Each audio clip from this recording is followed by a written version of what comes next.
the knowledge. Now the second question. Is it any Quranic verses or hadith that tell you to spread your knowledge? Anybody knows? Boy. I'm sorry? What does it mean? Sebarkan walau satu ayat. Spread even one ayat. Okay? But I will tell you later. But after that, after you learn and then you reflect everything, you need to understand that knowledge is huge. Okay? When I was in Madura, I used to swim in the sea. I used to swim in the river. You know that. Okay? And then whatever it is. And then one day I learned one ayah like this. Okay? Okay? If all trees in the earth were pen, because Allah teach you by pen, right? Remember in Al-Alaq? So and then all the water in the sea become the ink, and add another 7 seas for a ink.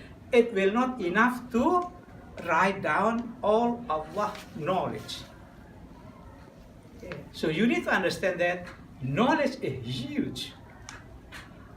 When I was just graduated and I earned my doctoral in information system, and I got a job as a visiting professor in Northern Kentucky University, you have to attend some college conferences and you have to write papers. Okay, I attend conferences at that time. Oh, thank you. At that time, one of the presenters talked about something that I don't even know in my major, okay, in my concentration that I do not know. At that time, it was called, right now it's called Internet of Things, meaning that things that connected to each other. Okay, but back 20 years ago, nobody knows that. I don't understand it. So that bring me become more humble, that the knowledge that available for us is really huge. See, I'm not going to boast or whatever. Okay, my son earned medical biochemistry PhD 8 years ago. One day he was invited to make a presentation, and he asked me to watch his presentation, gladiresik.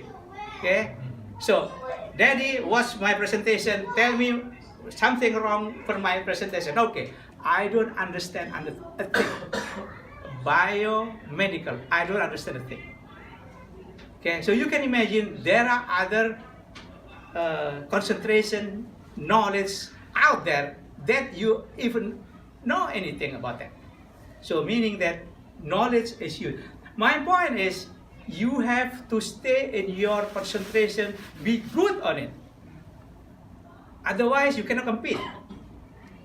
That's the message. Okay, so if you are good in education, be good in education in what? Instructional education. In instructional education in what area? Because instructional education is huge. When you say that education, what is education? And then you come to one branch of it, instructional education. Inside it, there will be huge.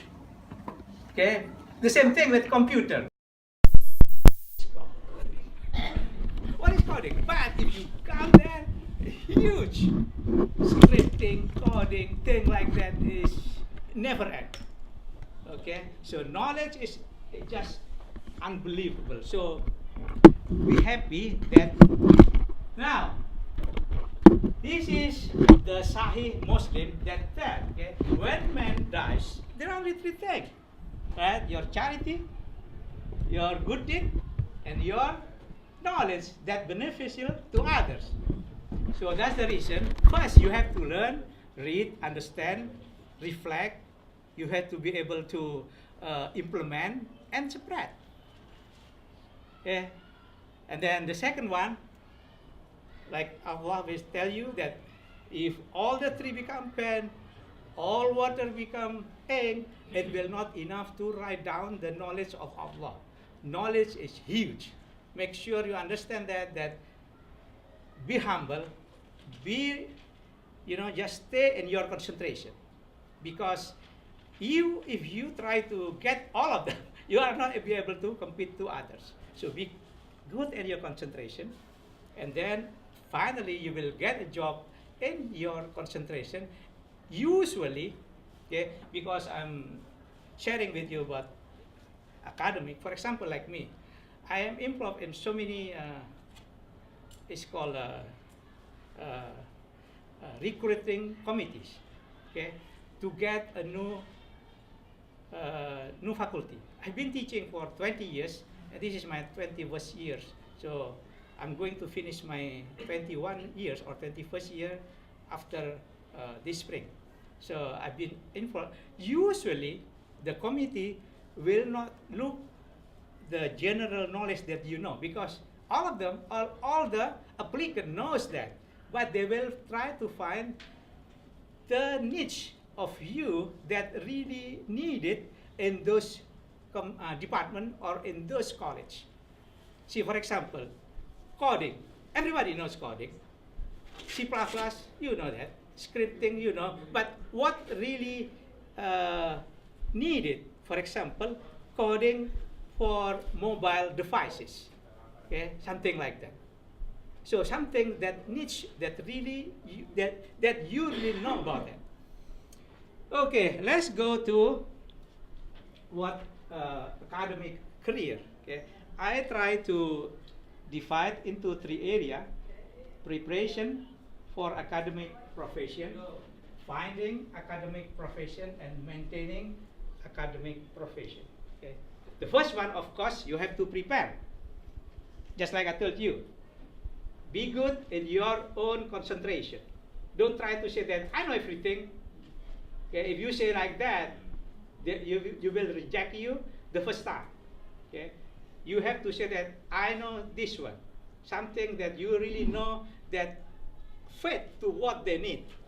If you know something but it's not fit to what they need, it will not work either, right? Okay, any question before I continue?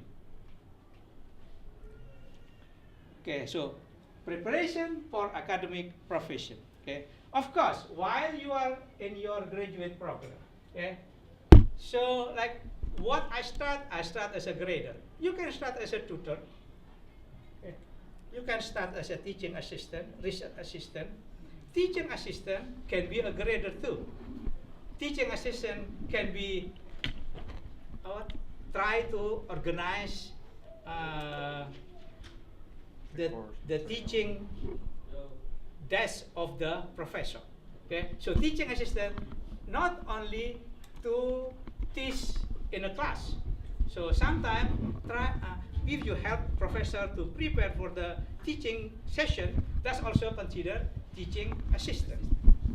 Okay, so you don't say that, oh, I don't know how to teach. How can I become a teaching assistant? No, teaching assistant is not only to teach.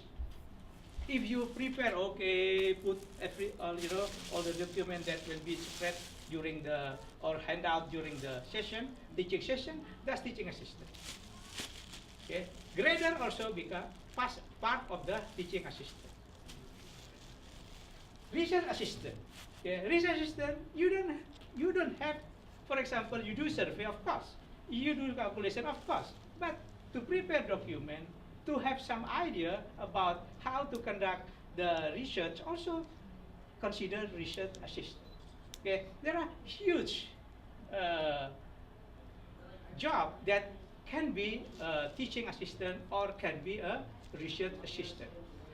But the first one that you can get or you can earn or you can be in the part of the teaching assistant or research assistant, first you need to show your your attention, right, to the research itself or to the teaching itself, number one. So you say that, oh, I like to be like, to show that to your professor, that you would like or you want to be involved in teaching or you want to be involved in research. Okay, so you show that. How you show it, everybody has their own way to do it. And in Indonesia, maybe you try to carry the bag, right, in Indonesia, but not here. You may be asked, what you are doing, sir? What you are doing, prof? What kind of research that you do? What kind of teaching? How can I help you? First, how can I help you? Okay. So that's the magic word. How can I help you? If you try to tell him something, he may get mad to you. So, okay, in another institution, you can be a jump. I was a jump too, in a small college in Kentucky at that time. So I was a jump. I don't have teaching experience, so therefore they don't. University of Kentucky did not give me the opportunity to teach in the class. So I went to a smaller college over there, and I become a young professor. It's good, okay? To become a young professor in a small college, it's like this. Usually only 10, 15, or the most 20 students. But in a big university, if you are teaching 101, 200 level courses, you may have around 100, 150 students. Sometimes you have 300. Okay? Who is a psychology major here? In psychology class, you will have 300 students. Sociology, psychology, music, you have 300. But I'm teaching basic knowledge of information system. I usually have 50 to 75 in one session. But coding, maybe only 25, just good. Or statistics, I'm teaching statistics too. Usually only 25 to 40 students. So those become the concentration is less student. Okay, any questions before I go to another topic? So one more question. Are you okay, Rina? Yes, sir. So yeah, there's in university there's besides just teaching and research assistants, there's also like a graduate assistant. Means that you work helping the campus in terms of the administration. Sure. So how like this kind of position also maybe can support it to the academic goals. Yeah.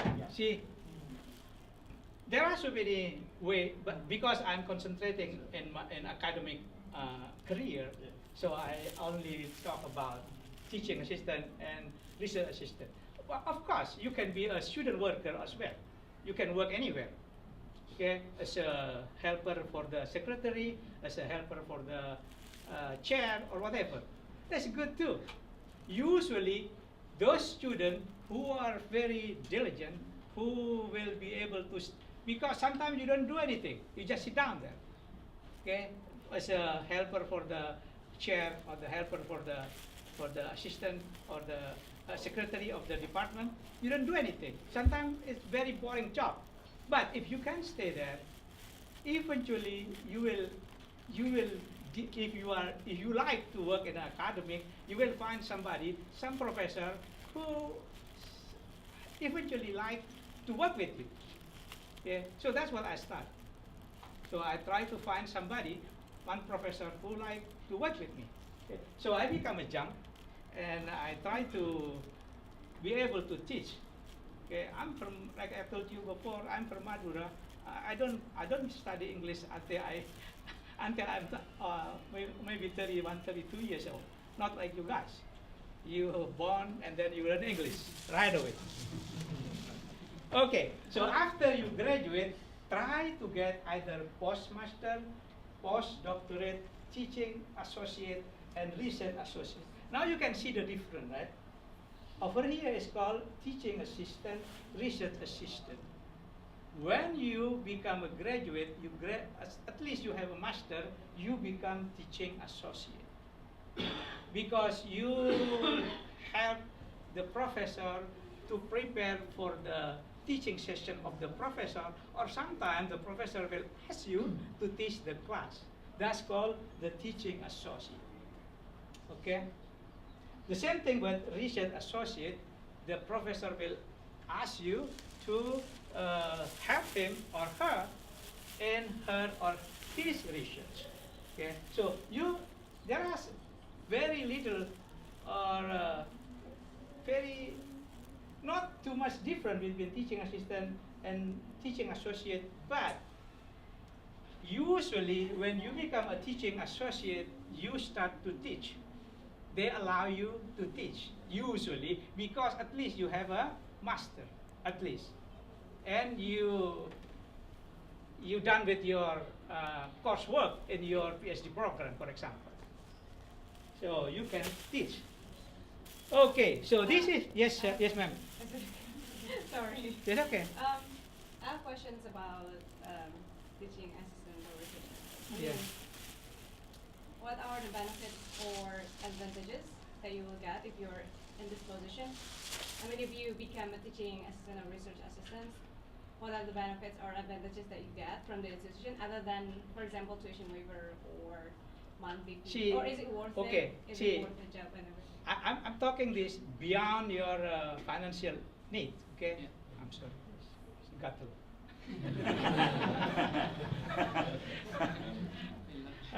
Relax lagi. Relax, okay. Kirain lagi mengambil. No, it's got to. See, it is beyond your financial need. Your financial is already there. You already get a scholarship. You done with that. What you need is a letter of recommendation. If you don't work with them, how can they give you or how can they write a letter of recommendation? If you are going to go forward in academia, you have to have a letter of recommendation that I'm going to tell you later, but you already asked, which is good. So that's the most important thing that you need when you become a teaching assistant, teaching research assistant, or teaching associate and research associate, because you become close to the professor. Okay, even if you are 4.0, you finish your PhD in 3.5 years, no letter of recommendation, no job. Over here, letter of recommendation is very important, and at least you need 3 letters of recommendation. Therefore, I urge you to go to teach from outside. So meaning that you will get letter, not right now, letter when you need it, a letter of recommendation from another institution, also from your own institution, okay, from your professor or from others. So at least they will ask you 3. That's good, meaning that you have a wide variety of experience and teaching experience or research experience that not only in your graduate but also in another institution. Okay, so remember at least 3. I will explain to you later. Okay. Another one that you need to be involved is in the project and conference presentation. Okay, so that's the major thing. So if you deal or you get along with your professor, and then you have your own idea, and then you can do your own presentation. Usually they will pay for it. If you have 1 or 2, that's good enough. During your graduate career, you have only 2 or 3 presentations, that's good enough. But try not in one conference. Try to do at least 2 conferences, 3 conferences. So it will look good for you. And try, like I told you, try only in your concentration. Don't try, for example, he is in education and then he make a presentation in computer science. There is no point. Of course, you are good. You know everything, but you need to stay in your concentration, in your major, in your what you like to do. Not, of course, you know, and all Indonesians know everything, right? You can replace a tire, you can replace you can open the hood, whatever. All Indonesian can do it. You can swim, you can play badminton, you can do everything, but you cannot just show everything. You need to stay in your concentration. Okay, so when you do the project and conference presentation, usually you will get more financial aid. My point is, when you do that, you will be able to get your own financial aid. Usually you will get from your department, the first one. Okay, they will give you 1,000 to go presentation somewhere, but you can write it down. Hey, I get a financial aid from my department, from my college, from my university, and of course you can get it from outside of your university. So you need to show this, that you have a project, you have a conference, you have financial aid for your presentation and also for your project or for your research. Any question? Okay. Okay. Now this is the second topic, how to find academic profession. Right now you can have it online. You can have my PowerPoint presentation to get this web URL, okay? This website address. You can get. Long time ago, 20 years ago, this is the only one. Chronicle of Higher Education. And it comes like a newspaper, that thick. You have to flip it to find your major. How many opening in your major? But now you can just faculty information system right away into your concentration. Education, instructional education, computer science, scripting, you can find right away. Not back then. Back 20 years ago, I have to flip like that. And it's come every week. You can do it every day, now, every second. No problem. But at that time, you have to go to library, number one, because who's going to subscribe for Chronicle of Higher Education? Only library. That's the only place that you can have, or you can learn, or you can read it. Do you think you are going to subscribe the Chronicle of Education that thick, and you don't need it? But right now you can just go anywhere, go to any time, and then you can find information. If you click this, I'm not sure if there is a internet connection. I don't think so. But you can read it now. There are thousands and thousands of faculty opening now. Okay, and so many different major and concentration. So job opening is that, but how to get it, that's another story. Okay, that everybody knows how to do that, so you can do it later. Now the problem is selecting university. Okay. This is not very difficult, but it's very important. Just like I told you, stay in your concentration. Okay. For example, like this. If you are in education, stay in education. If you are in engineering, stay in engineering. If you are in economics, stay in economics. That's number one. Number two, okay, you have. I'm not sure if I know how to say it in English, but tahu diri lah. How you say that? Huh? Huh? Be conscious of yourself. Okay, tahu diri. For example, like this. If you are in Harvard now, of course you can apply to anywhere. But if you are, for example, in Michigan, in Kentucky, in what you call? Pittsburgh or whatever, those level of university, tahu diri, don't try to apply to Harvard, or try to Princeton, or try to apply to Brown University. So you know what your level. So at least you will apply to similar university or below your university. You understand what I mean? Except if you really have a very specific research that maybe those university would like to hire you because you have a specific or special and futuristic research. Otherwise, tahu diri. Okay? That's what I did. Maybe you don't, but it's okay. You can do whatever you want. But what I said, be tahu diri. Okay? See, and then how you rank those? Of course, you can rank those university like what I said. Ivy, call it Ivy League, second tier of university, third tier university, thing like that. How you break it down, okay? So, rank university, of course, you can based on the research opportunities for those universities in general. For example, any kind of, see for example, why Harvard University is there? Because they have at least $36 billion endowment money. Okay, I'm not talking about riba. This is not my expertise. Okay, even Harvard University just take the interest from $36 billion. He can run the university without tuition. He can pay everything with just the interest. 5% of it, they can pay everything.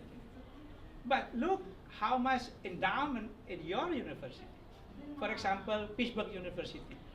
How much? Maybe only $100 million. Or maybe they don't have it. So you can compare. 36 billion. Billion is big. It's not M. It's big, not M. Okay? That's a completely different financial capability to support your research. Of course, in general, and of course, in your concentration. You can compare them. Oh, see, for example, in my area, information system, number 1 is Minnesota, number 2 is Arizona, number 3, all of us, like that. Okay, so concentration is different with general. And then, of course, you can rank them based on work environment. I can tell you later, but I can show you all of them. Okay, what does it mean by work environment? Okay? Work environment meaning that will cover everything. Okay, like the number of student body. Okay, it's a big difference between college with 1,500 students with 35,000 students. That's completely different. Yeah, community support. Do you have community there that you can live with? That's also become a rank for your future job. Okay? Location, school system, crime rate. This is the one that, these two things that really was my first, criteria when I select my job, my current job. Location, school system, and crime rate. I'll tell you why. Because I'm not like you.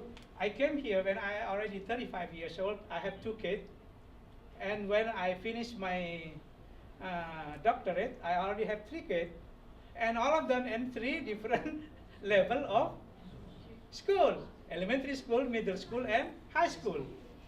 So I have to find a school, a place where the school system is good. Otherwise, I'm not going to go. The crime rate is low. So, school system good, crime rate is low, and location where I can go anywhere nicely. For example, right now, this is based on me, okay? I'm living in Indiana, which is only 1 hour to Pittsburgh, only 3 hours to DC, only 8 hours to, 4 hours to Niagara Falls. So basically in the middle. That's, I like it. Why? Because school system was very good, okay? How you find it? In high school, there will be I don't really know the terminology. Usually, it's called university president. Okay, if in your school system have a university student, okay, meaning that those students with at least 3.8 to 4 point something GPA, meaning that they are at least good. that they will be in the eye of president, because president will give them certification. Okay, so so I look down for location, system, and unionize. This is very important. Okay, for me, not for you, because you are younger. For me, it's very important. Unionize. What does it mean? Meaning that the employees will stay in one union. Okay. What does it mean? Basically, it's very low competition among faculty, because you are same. We are union, just like in a Communist Party. Okay, we are the same. That's good for me because I don't think I can compete with them without union. You understand that? If you work in a institution or university with not unionized, you are in the mercy of your chair or your dean. If you make mistake, whatever is called mistake, whatever you don't like it, you will not get tenure. Period. But if you are in unionized institution, your friend will help you. Your other faculty will help you. So at that time, I choose it because I don't think I can compete. I'm not saying that I'm afraid, no, but I'm more rational. You know, I'm trying to use my logic that, hey, unionize, meaning that you can work there and then other faculty will help you to get your tenure. Okay? And then salary and benefit. This is of course very important, right? Salary. Do you think it's important, Mas? Yeah, of course, very important, right? It's very important. Okay. So usually for faculty, the salary is based on 9 months. Okay, my salary is 9 months, but you can spread your salary for only 9 months, or you can spread it into 12 months. But based on 9 months, meaning what? I'm sorry. If you are teaching summer courses, you are teaching, they call it overload, you get more money. Okay, how much I make? As later, okay, but it's enough, more than enough. Okay, so faculty salary is more than enough, at least for us, for Indonesian or for it's more than enough. Okay. So during for 9 months, meaning that you are teaching only from you don't teach basically during summer for 3.5 months. So therefore, it's based on 9 months. And then if you have overload course for, I usually, they will send me to teach outside, to another country. I usually teach in India and also teach in Palestine. I will get overload money for that. Okay, for one teaching session, for 2 weeks or 3 weeks, things like that. I will get another, extra money. I call it extra money. But so that's, and then when you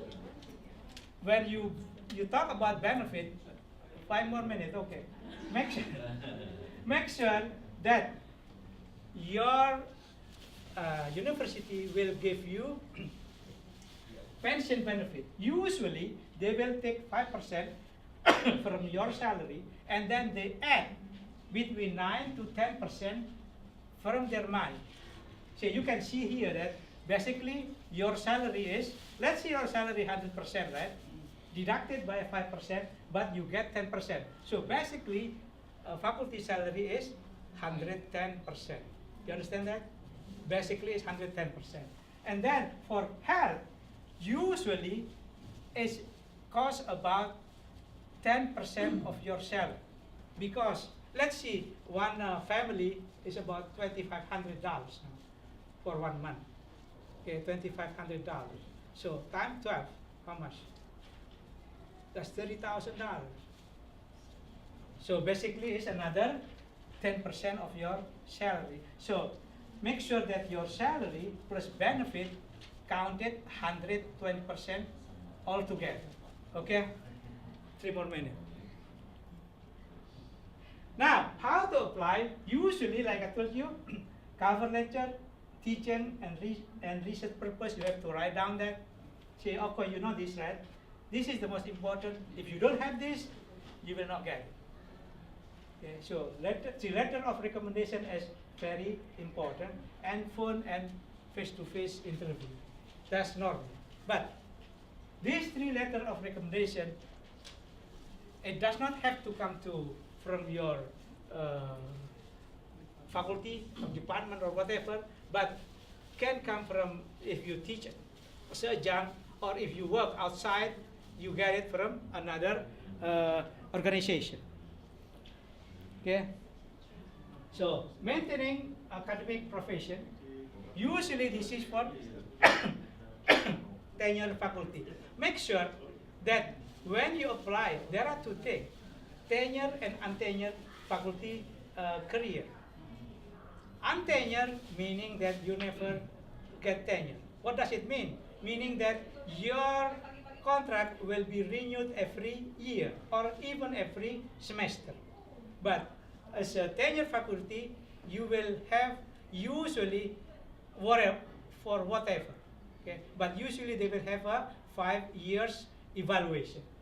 Okay? So you have 3-4 years to prepare for tenured faculty qualification. But if you apply as an instructor, you will stay as an instructor.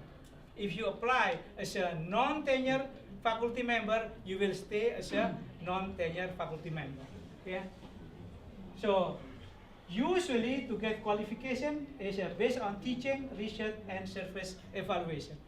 Okay, research and teaching I already explained to you a lot, but service evaluation, make sure that you involved in your department committee, your college committee, and also for university committees. Why do you have to attend or be involved in those kind of committees? Because if you are a probation, meaning that you don't get the tenure, and you are going to apply for your tenure position, for your tenure qualification, those committee unofficially will support you. You understand what I mean? You never know that you in your committee, you are in the same committee with vice president. You never know that in your committee you are sitting down with the secretary of president or with secretary of dean. You never know when you apply. But if you are in those committee and then you know those people, usually they will help you to get your tenure. Okay, just like in Indonesia, but over here is more official. This is the same thing. For the tenure, usually every year you will be evaluated based on the same thing: teaching, research, growth, and services. If you don't, match or get those qualifications, you will get the interim evaluation. And usually, as a faculty member, you will get sabbatical eligibility. I took my sabbatical and I taught in American University of Sharjah in Dubai for 1 year. So sabbatical meaning that you can stay away from your job, but you get salary, full salary. What else you want? So you can stay with, you can teach anywhere, but you get full salary, and then you can get another salary over there. So I'm not saying that faculty position, faculty job is the best in the world, but there are some benefits from that. There are some good and bad for every profession. Okay, I'm going to stop here because he already stared on me. Thank you very much. Wassalamualaikum warahmatullahi wabarakatuh. Thank you so much, Dr. Wibowo, for teaching us how to get into academia if you're interested in pursuing that profession. Our next speaker for today will be Dr. Arief Budiman. I will introduce him and talk to you guys a little bit about his biography. So Dr. Budiman is a senior scientist at Orion Genomics, a biotechnology company in St. Louis, Missouri. He has over 20 years of experience in the field of genome technology. He leads the research team using innovation in DNA technologies to sequence agricultural and industrial plants, including palm oil. Dr. Budiman received training as a postdoctoral fellow at Clemson University in Clemson, South Carolina. And he completed his undergraduate degree in botany as well as his doctoral degree in biotechnology and plant physiology with conducting research in genomics at Texas A&M University in College Station, Texas. He is a longtime IMSA member and one of the IMSA co-founders back in December 1998. He was the second IMSA president from 2001 to 2002. He attended Muktamar since 1990, which was still titled Muktamar MISG, and he was a foremost serial member of MISG. So without further ado, here is Dr. Arief Budiman. Bismillahirrahmanirrahim. Assalamualaikum warahmatullahi wabarakatuh. Alhamdulillah. I'll try to be short, inshallah. Okay. I think I'm okay, inshallah. So the reason why I joined industry because I thought there will be a lot of impact, and Allah says in the Quran, "Rabbana ma khalaqta hadha batila." That I didn't create for nothing. Basically, everything is created not for nothing. So there's a purpose here. And Allah said in the Quran, "Inna fi khalqis samawati wal ard wa ikhtilafil laili wan nahari la ayatin lil albab." In the creation of the earth and the heaven and the changing of day into night, that there are signs for those who really think and ponder what's in it. So I try to be into science because I love it, and there is a reason for it, that we're not created for nothing. So this is my path.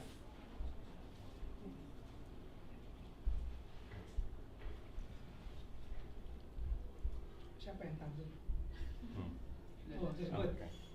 So I grew up 19 years in Jogja High School and then got scholarship from Habibie, former president, former minister of R&D. I studied in 1990 at Texas A&M in botany, biotechnology. That's my interest because in that time, in the early 90s, everything is about tissue culture, GMO, genomic. You didn't have the freedom, so I decided to be on my own. Like Kustim said, I took a TA one semester, I taught for one semester, and then the rest is RA from professor, for my professor. And then I did direct PhD, I finished in 1999, plant physiology and plant biotechnology. Now it opened up my goal. I want to learn, because when you do GMO, back then I questioned how to find the gene if you want to put into the plant, how to make better plants. So I learned how to. And this is the next era, is the gene finding, how to find the gene that can help you to create the better plants. So back then, it's only you try to find a single gene. So that's why my kind of project is mapping the gene, trying to find one gene, how can you use the gene, that's the next step. Then, in the 99,000, around in end of 1990, to around 2000, that's the era of genomes.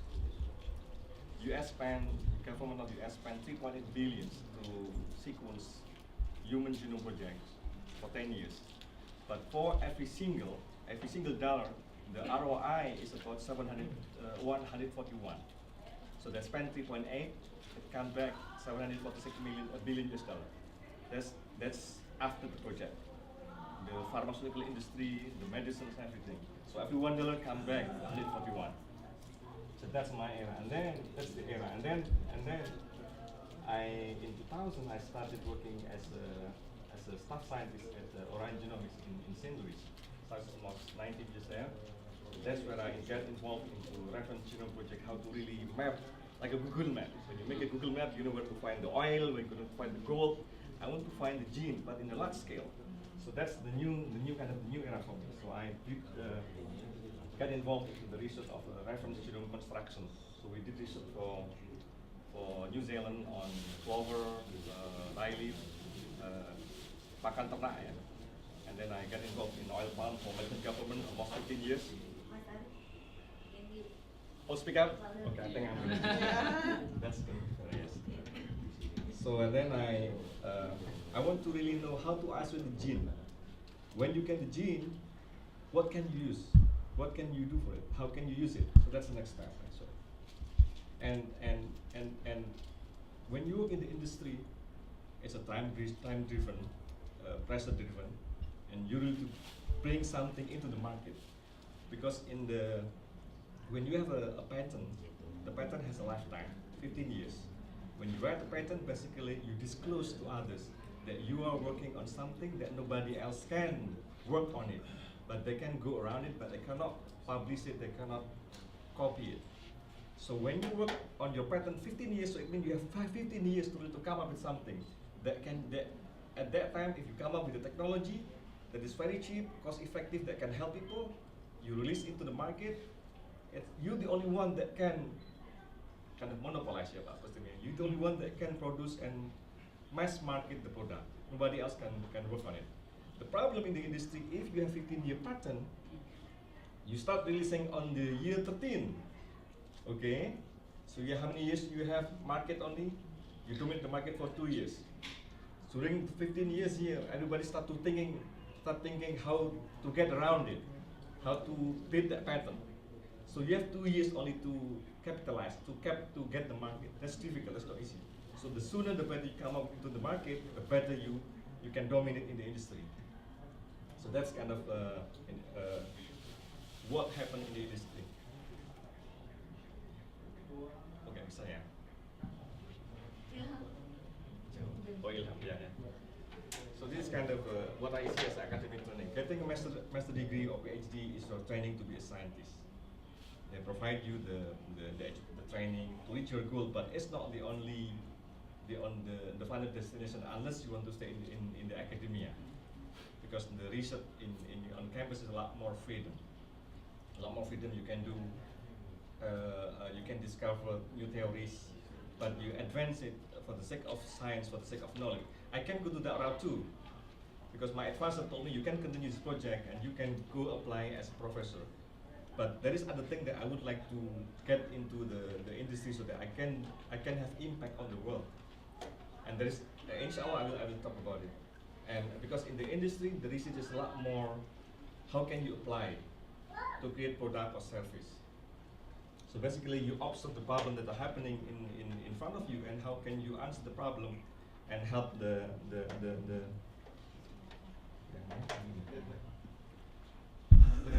oh yeah, the next one. Okay. So basically, research in industry is directed by demand and opportunity. So it will drive your goal, drive the goals of the company. But this is where you can align your goal toward the goal of the company. If you can align it, then you can learn new stuff. In the academia, you learn how to think, you learn how to be a good scientist, how to be a good engineer. But in the industry, it's really, you really apply so that you can really use it and think out of the box. And then however, in the industry, it's teamwork. You don't work on yourself. You like on a big ship, and you just part of one of the driver there. So there are R&D department, there are QC department, there are production department, and so on.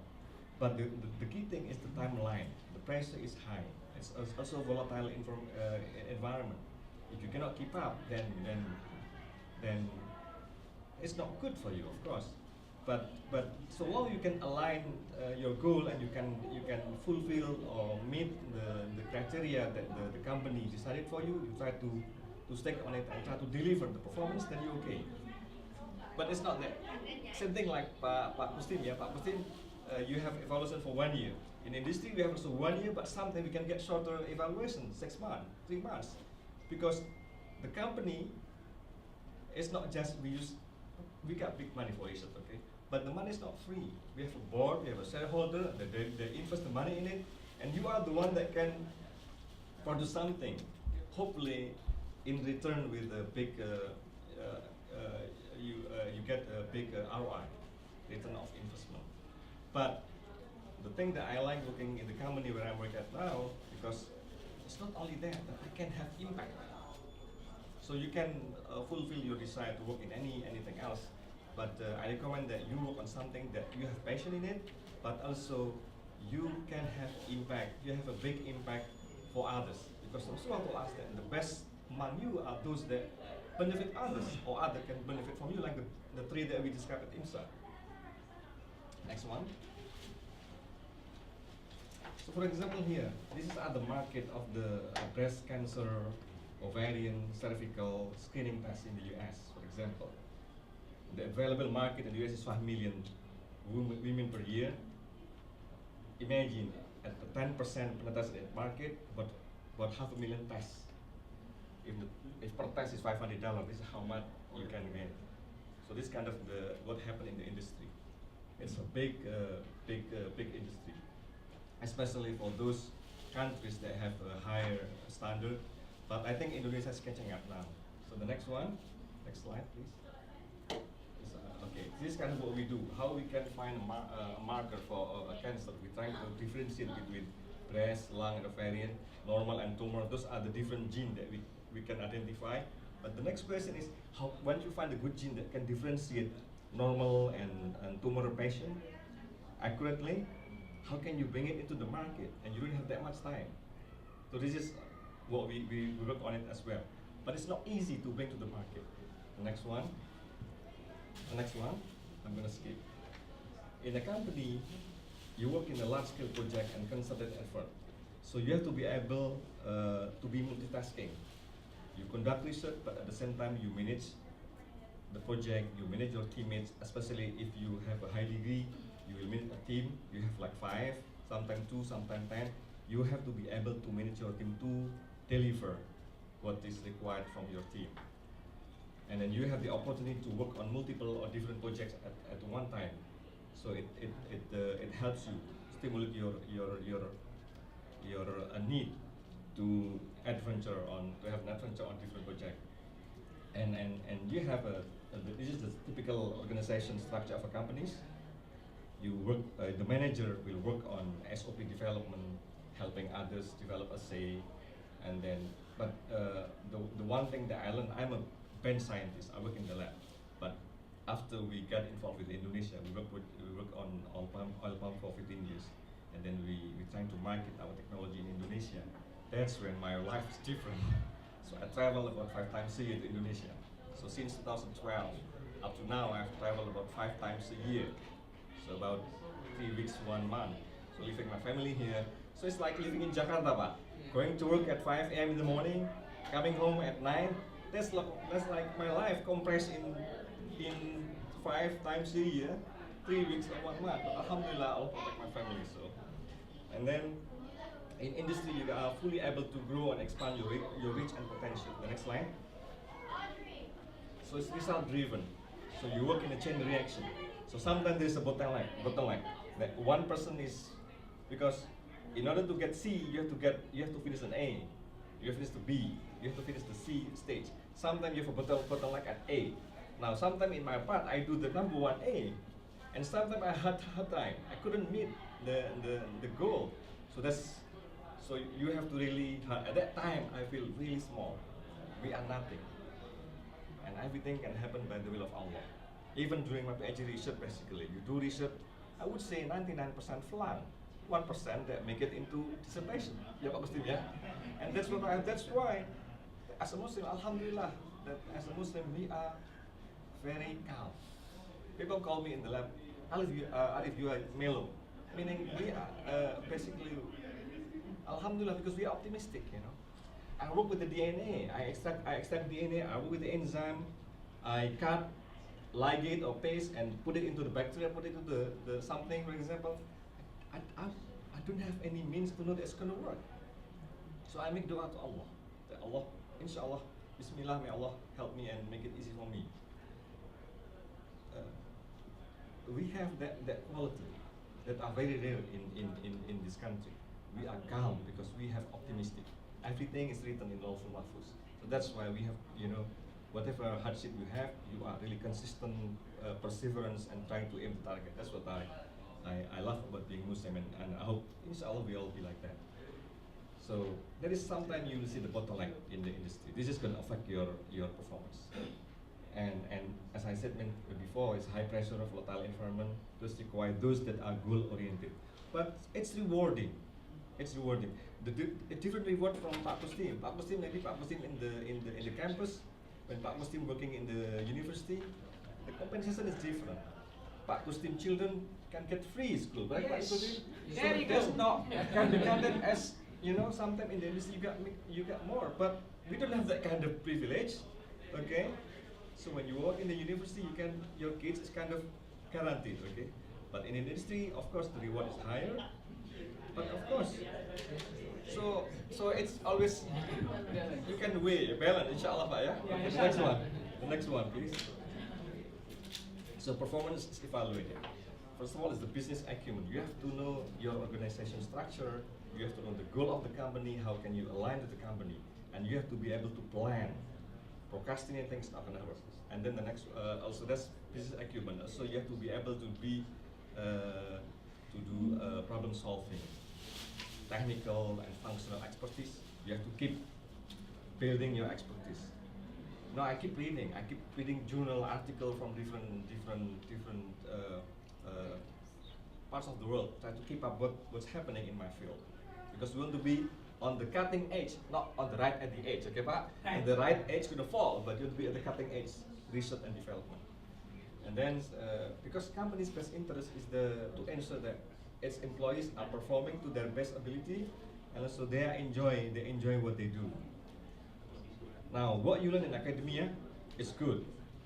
You have to develop from it, and you apply it in the industry so that you can really build and develop even better. So it's good for PhD to climb your career. Now, in the industry, typically, when you have an undergrad degree, like in my field, in the biotechnology industry, undergrad is like research associate or technician, basically. If you are manager, your master is like manager. But when you are PhD, you are like scientist, and you can manage project. You can design project. So it's a lot more. You can direct people. You can you keep learning, because we have to keep learning actually to expand. And the next one, please. This is my story, GMO. So how Monsanto, for example, they know the enemy of the corn. There's an enemy of the corn. So they put that, because the larva creates a protein. That larva is the enemy of the corn. There is a bacteria that is the enemy of the corn, because it creates protein. So they take the gene from the bacteria and put it into the corn. So the corn, when it's eaten by insect, the insect will die. Okay? So this is how the technology in the early 90s, and Monsanto has big revenue from this one. The next one, this is GMO. For example, there is cows with the human-like milk. Imagine they take the gene from the human and put it in the cow.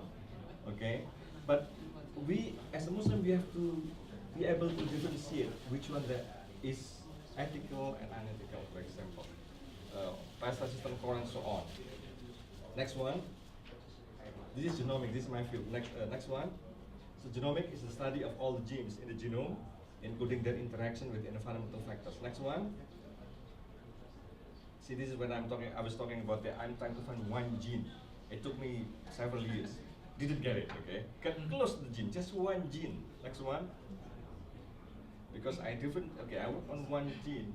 This is joinless. When you pick apple, when you pick tomato, there is always a stem in it, correct? There is a mutation. I work with the mutation that there is no joint. So when I harvest tomato, it's just clean, correct? In the mechanical harvesting, when you harvest 100,000 of tomatoes, you will have a stem attached to it, okay? What happens if tomato with a stem? It rupture the other tomatoes, correct? It will lead to fungal infection, and then you lost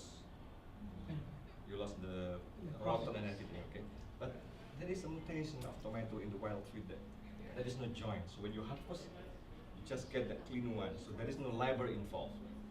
I'm trying to find that gene. Why it's different? You have to create the process and everything. It takes so long. Just one gene. Okay. The next one. This is the oil palm industry. Next one.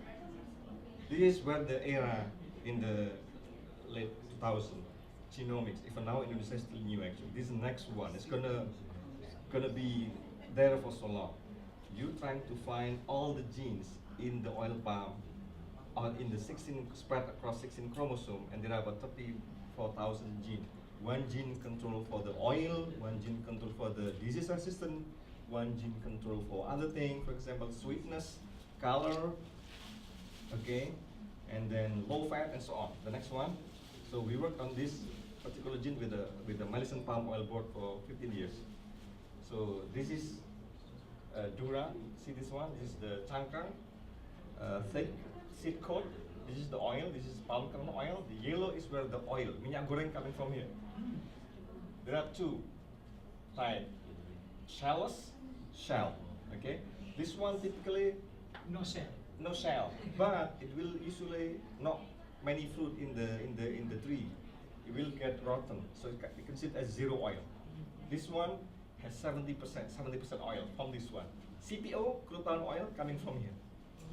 Palm kernel oil for cosmetic come from here, from the middle one, the white one. Like coconut, this is like coconut. Except coconut is Bigger. this is small.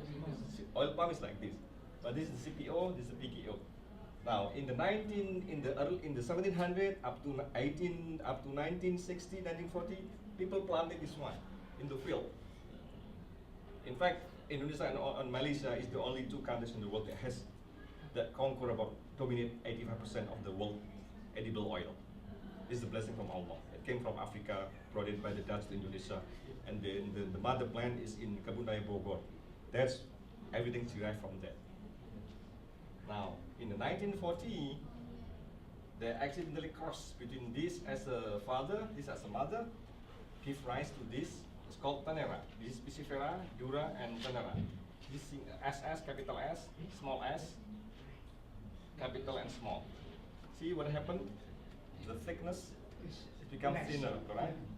It causes the thickening of the yellow one. This is called Meat. not the meat. Mesocarp. So the oil become from 70% grows to 100%. Okay. Now, if I planted 100% that one, I gain only 70% oil. If I planted about 100% in the field like this one, so there is margin 30%, correct? 30% margin if I planted 100% of that. Now we wanted to find that gene. The next slide. Next slide. Keep going. Keep going. Okay. 100% oil, 70% oil, 0% oil. Next slide. Keep going. Keep going. I'll go through. Keep going. Keep going. Keep going. Okay. Okay. For example, in a hectare, there are about 136 trees, oil palm trees in a hectare. The productivity is about 4 metric ton of CPO per hectare. The price say is $750 per ton. Right now it's like 450 or 500. The productivity productive life is 27 years. Imagine 27 years. You plant one, you harvest for 27 years. Imagine soybean oil, you plant one, you harvest in the 2 months, 3 months, you keep planting every year, cut by the winter season, but not for palm oil. The productivity of palm oil is about 10-fold of soybean oil. Okay, 5 minutes, I got 5 minutes. So if you plant Tanera, its whole lifetime from one tree, you gain $738 US dollar. If you plant Dura, you gain 516. If you plant Passifera, you get 0. For 27 years, you stuck. Next slide. Next slide. Okay. So if I can identify this one, I replace with that one, this is how much gain I have, correct? Yeah. Next slide. Look, the lifetime cost of planting one seed. In 1 hectare, you have 136 seeds. The cost of growing one tree in a hectare is about $202. The cost of seed is only how many? 60 cents. You harvest one, you plant one, it will bear fruit in the year 3 and keep producing until 30 years. Imagine that. So how important is the seed? And what is the next cost? Is fertilizer. It's about $90 for 27 years. Next slide, please. Now, the goal of the company for us with the oil palm, how can I identify this one type? It's like a pregnant mother. You will have a baby boy, a baby girl. You don't know until you deliver the baby boy or baby girl. We can do it now. We can do the same thing on oil palm seed or seedling. This is seed, that's seedling. They one about 1 year old. they bear fruit after year 3, year 4. If I can identify at young age before I plant in the field, I can help the farmer. So that only the good oil palms that are planted that will be productive for the next 30 years. Imagine in Indonesia how many, in Malaysia 10%, the bad seeds. Next slide, please. Okay, next slide, next slide. Then we found the gene. Next slide. Keep going. Keep going. So we find the gene. Keep going. There is only, subhanallah, only one mutation. You have dura, thick, thin. Actually, no cellus. Only one single mutation. The location only one. This is how small we are in our DNA. Only one that. Consider if there is mutation K become N or L become B, it become like this. There are 5 types in it. Now we found about 9 or so. Next slide. We published about 4 nature paper. Nature paper is like the dream. Okay? Even though I'm not the first author, okay? But it's like people, all scientists in the whole world, they want to be in nature, in science. Next one. Now, how can we benefit? How can we bring this discovery into technology that can help the farmers? So this is what we do. We're trying to develop how can we come up with a technology, a cheaper, cost-effective technology that we can impact, that we can identify the type of seed or seedling we have, whether it's going to grow into dura, it's going to grow into tanera or pisira. Next slide. So now we know if I am given like a small piece of leaf or small piece of meat from the seed, I test it, I know it's going to be dura. If it's blue, it's going to be pisifera. If it's red, it's going to be purple, tanera. This is the cost-effective one. So I can identify it at the moment. Next slide. Keep going. Keep going. So we develop, now, this is how the industry works. We work with different teams that can build the robot, that can build with how can we track millions sample, thousand sample. Next slide. Next slide. DNA extraction and the DNA analysis. Next slide. Keep going. Keep going. So the customer can, okay. The customer, we just send this one to the customer. The customer will sample in the field and they send it to us, and we know the purity. How many percentage of the dura, how many percentage of tanera, how many percentage of pisifera. We know exactly, and then we can tell you this is going to be better, because if the farmer is given the right seed, they have a peace of mind. If I can fertilize, I spend ₱1 million to fertilize my field, and I know I'm gonna get good fruit. Imagine if, and now in Indonesia, well, no, sorry, not in Indonesia, but kejahatan paling tua itu kan oplos ya Pak ya. Kita beli bensin 1 liter menjadi berapa? 0,9 liter. Kita beli, ya kan? Itu kejahatan zaman Nabi Isa paling tua itu kan. Beli beras 1 kilogram diberikan 0,9 kilogram. Beli biji sawit yang harusnya gonna be like 100% good, but now we have only like 50%, 60%. Okay, I can skip the next slide. Next slide. This is the. Go ahead. Next slide. Next slide. Next slide. Until the end. I just want to be quick. The impact. Okay. Okay. This is the impact in Indonesia that we counted. Okay. In Indonesia right now, there are 447 million hectares of oil palm for the smallholder. Can I have like 2 minutes? Okay.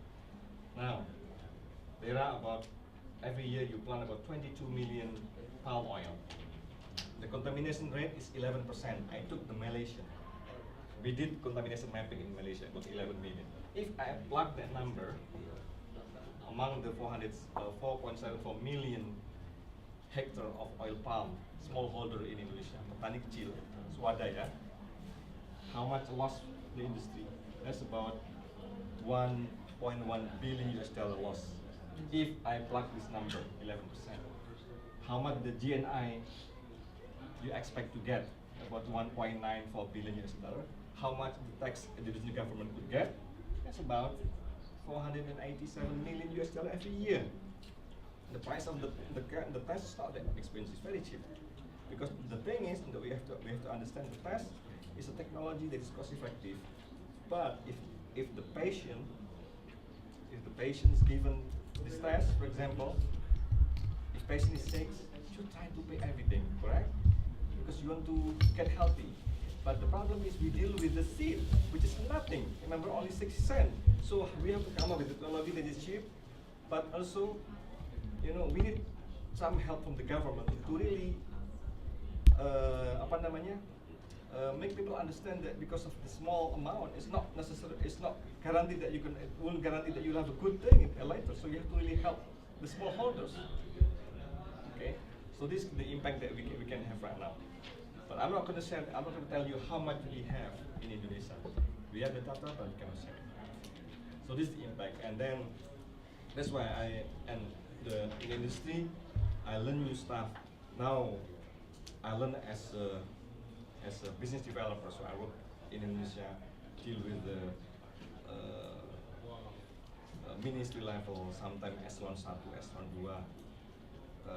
But it's a lot more complicated when you work in the human side of. When I work in the lab, I feel I have a peace of mind. I know my problem. I know what to do. I know how to get answer. Okay, I have a peace of mind. But when you deal outside of your, you know, your comfort zone, but it's a challenge. But inshallah, I hope that someday, I have hope that inshallah, what we do can impact. So this is why I like working in the company, because not only that I learn a lot, but also there is impact there. The big impact that you can do is out there. Okay. Okay. The next one. Next one. Next one. Next one. Okay. So we visited by Pak Susono, Minister of Ag, and then Pak Vice of MOA, and then staffnya SBY. Kita bolak-balik about 35 times. We did smallholder mapping, contamination mapping in Malaysia, but we invited by Pak Bayu Kustamurti, former Vice Minister of Trade and Minister of Ag. But still, Alhamdulillah, there is a hikmah behind it. I could see my mom every other month. I didn't go home for my undergrad for 4 years. I didn't go home for my PhD 5 years. And then I got married, I didn't go for 9 years. Alhamdulillah, 2012, Allah let me go to see my mom every other month. That's the blessing that Allah gives to me, inshallah. Assalamualaikum warahmatullahi wabarakatuh. Thank you so much, Dr. Arief Budiman, for your insight in the genomic industry as well as your pathway in your current research. So this concludes the ISO session. Subhanakallahumma wa bihamdika asyhadu an la ilaha illa anta astaghfiruka wa atubu ilaik. I believe we're going to take a quick break before the thesis competition. But until then, I think that's next after that. But I look forward to hearing the presentations. Assalamualaikum warahmatullahi wabarakatuh.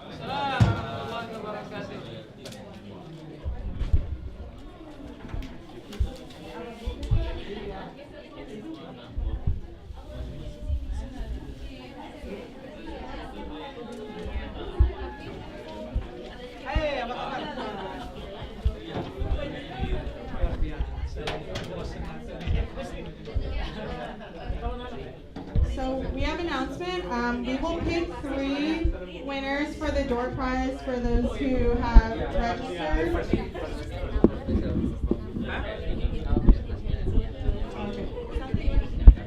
Alright, Tata Coco is gonna pick a number. Arya is gonna pick a number for the door prize.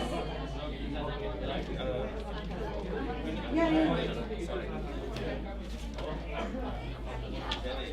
What number do you have?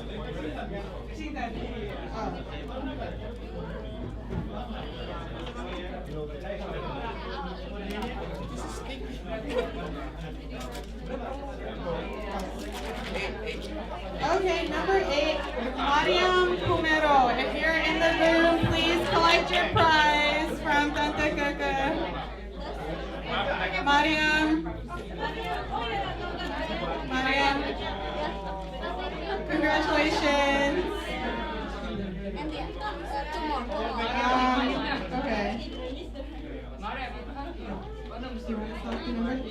All right, the next winner for our door prize is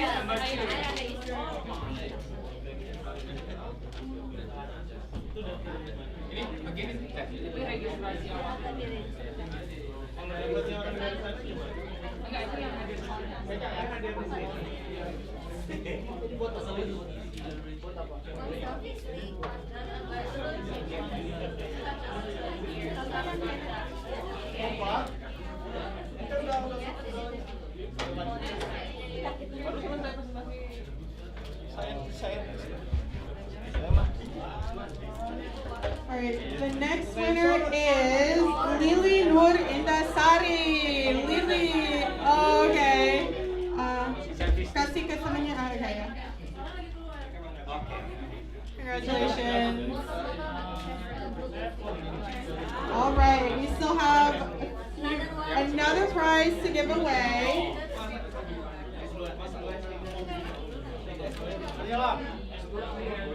Gak perlu kan? Berarti FT bisa beli kan?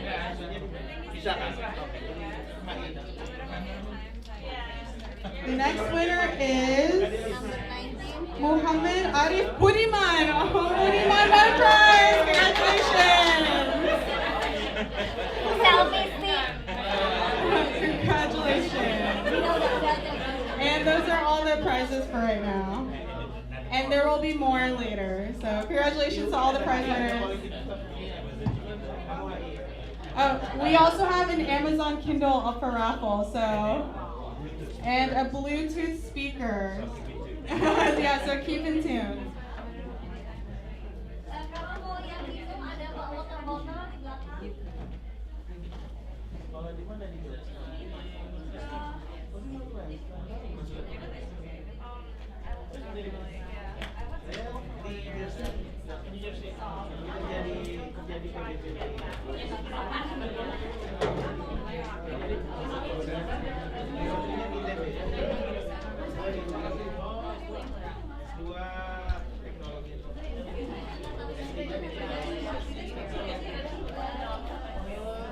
Iya, saya Julian.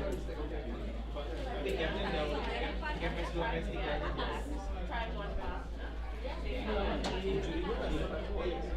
Iya, nanti.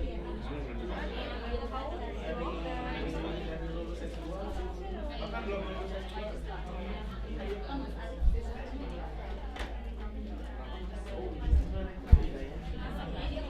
Bisa ikut program S2 tapi kita masternya dapat. Udah.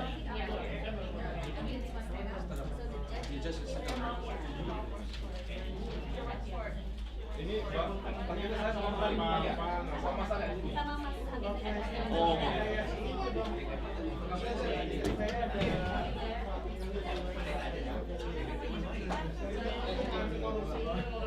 Meramaikan.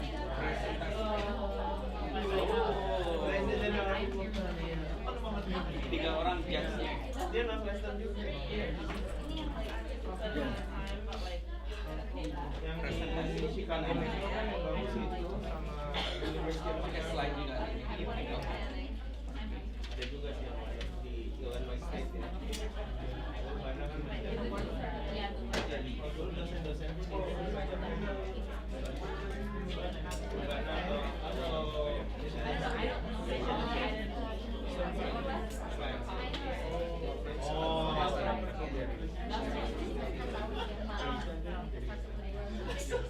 Gitu kan, ikut semuanya. Gitu kan.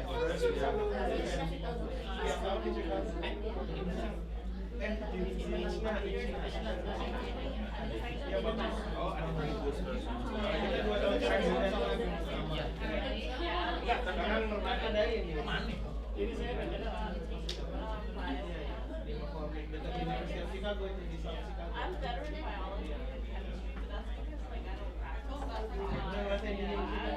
Oh,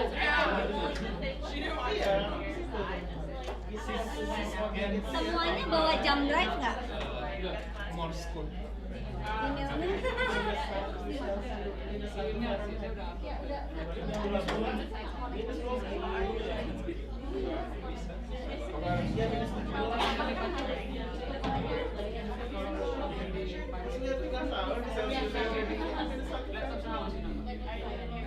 Jalanannya tuh kayak iya, udah kayak freezer kan lama nggak dicuci gitu.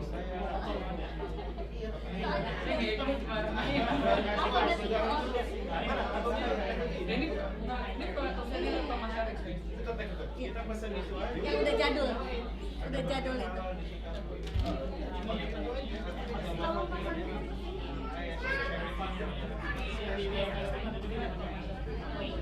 Soalnya malah di luar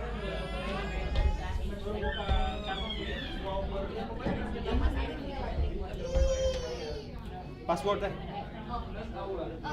Ilham. Pas ini ke 123. Pakai U enggak? Iya pakai ini 123. Ada yang enggak uppercase ya. Oh, uppercase. Ada K-nya. Kak pertama.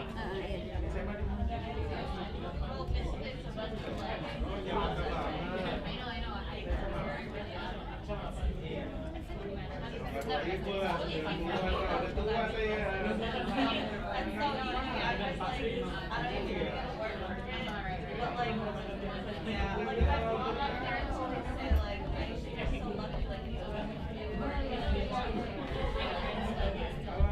Namanya tuh easy to remember, but somehow lupa. Pokoknya saingannya Shake Shack. Bule pun makan di situ. Iya, epic.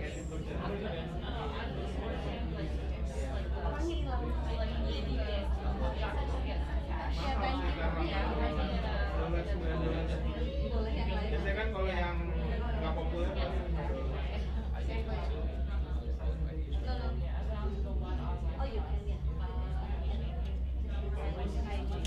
udah daftar. Kalau bayar on the spot mahal tuh.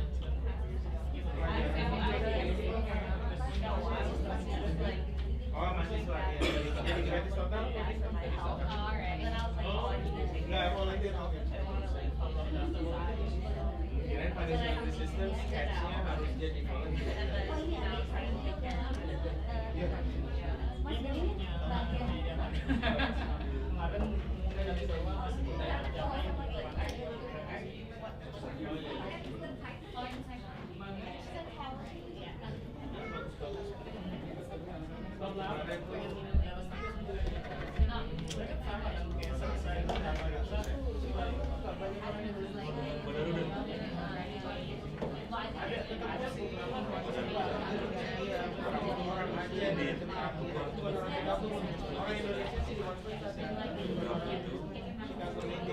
Oh, maksudnya Iya, iya, bukan iya, itu ya? iya.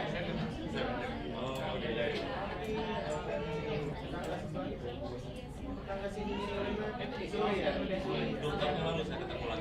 Oh, iya, iya. Minnesota ya? Iya, Minnesota. Di Minnesota jadi Arifnya di mana?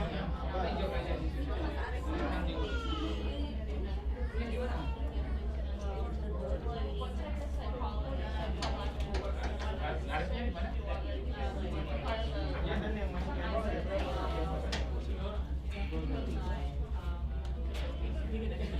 sedikit lah.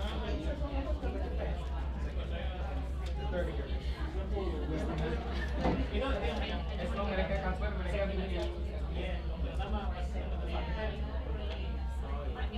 Bayangin aja masuk jadi tadi kan jadi ya masuk yang masuk jadi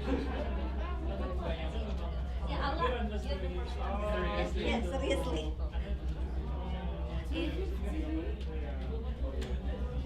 Ini pesertanya based on alphabetical order. Oh, first berarti name. terakhir. Oh, first name. First name. Kirain last name. Soalnya ada yang nggak punya last name jadi. ya his legacy lah.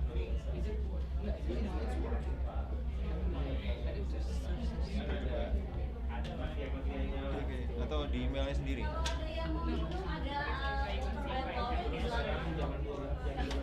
Ya, ada flash drive. Ada laptop kan? Iya. saya udah upload ke email.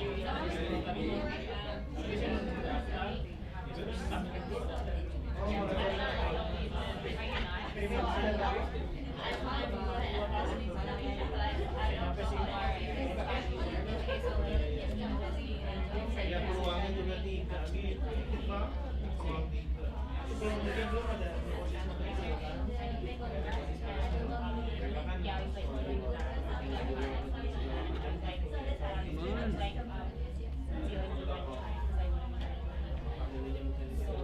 even if we set that aside, Enggak, saya cuma nggak pakai cuma satu kok. Cuma satu ya?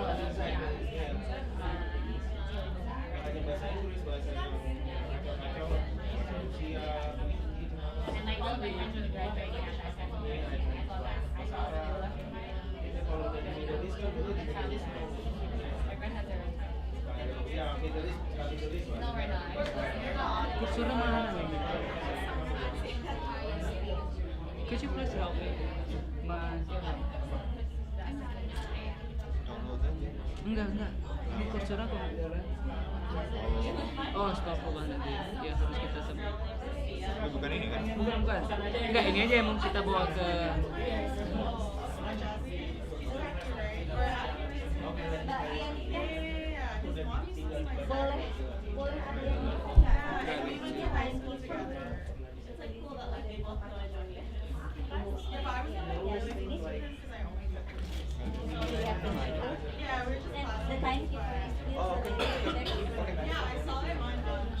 ada timernya enggak?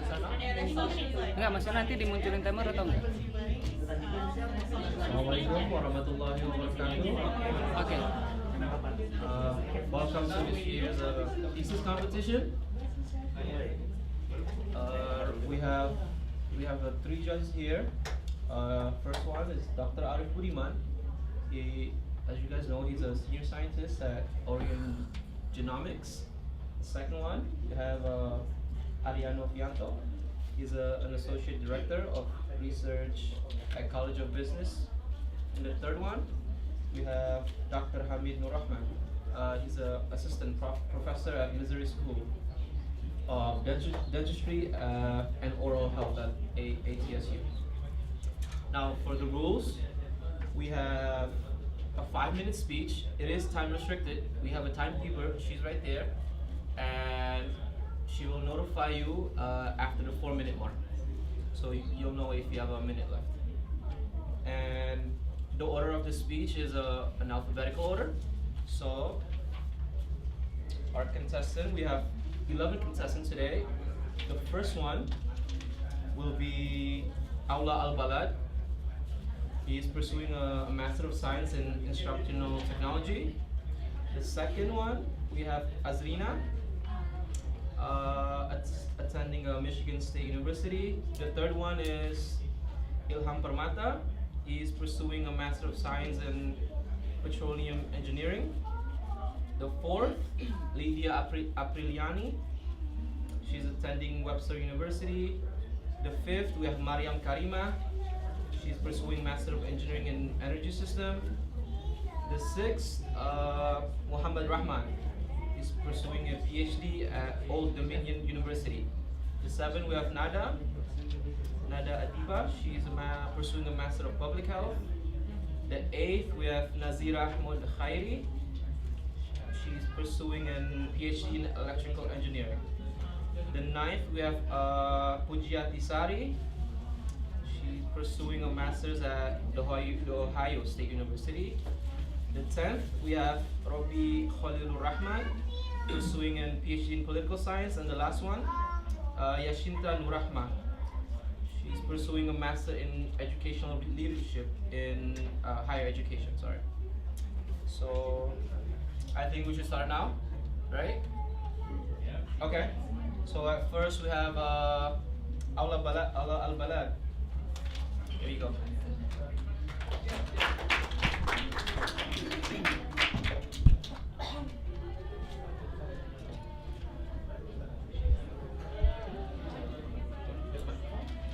I don't need. You don't need it? Oh.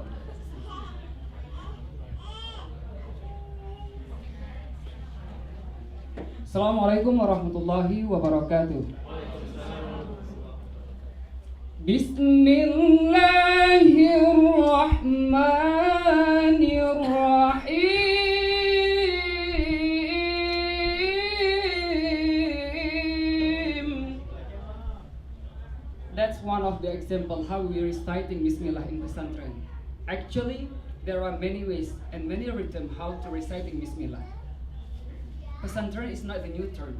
I do believe that all of you know and familiar with that Islamic institution. In Indonesia, before the colonial Dutch and after the independent days, pesantren has contributed significantly. In pesantren, we not only study about the psychology, we not only study about economy, we not only study about the grammar, nahu, saraf, we not only study about tajwid, but also we study about how to interact with human. We study about muamalah, and we also study many things. But unfortunately, since more than 25 years ago until now, the teaching method in pesantren still use face-to-face. There's no internet, there's no technology and modernization. As the result, what do you know?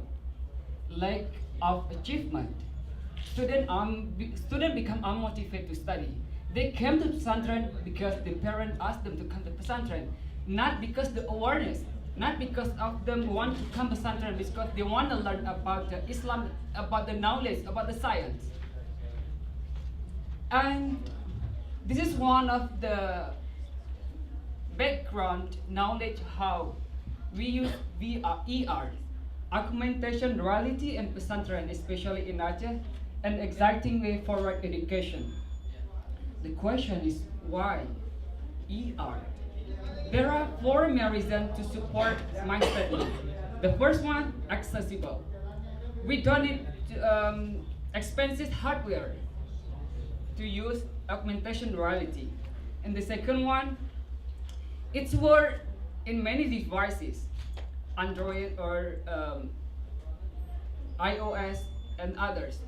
And the third one is interactive. So the purpose of study, the purpose of teaching and learning is to deliver knowledge. It's not only to deliver knowledge from the teacher to the student, but how to make the student become, how to make education become meaningful. And ER is one of the ways to get that point. And the fourth, but this is not the least, is less expensive. Nowadays, this is pesantren where I'm teaching more than 7 years. Teacher, at least they have 2 smartphones. And the teacher, the students, at least they have 3 smartphones. And I think this is the great potential or resource to implement augmentation reality and pesantren. And also many studies found that using ER in teaching and learning in school is the great way to improve teaching and learning in pesantren. In my study, I found that after using ER in learning, especially about muamalah and also about the tajwid, especially about nahu and saraf, we found that teacher become more motivated to study, teacher, and also at the same time, student become more interactive, and the last, there are many achievements that students got after learning using ER. So in the next future, I strongly believe that by implementation ER in pesantren, the education, especially in pesantren, will become better and better. And I would like to close my statement by saying, bersama santri membangun negeri. Wassalamualaikum warahmatullahi wabarakatuh.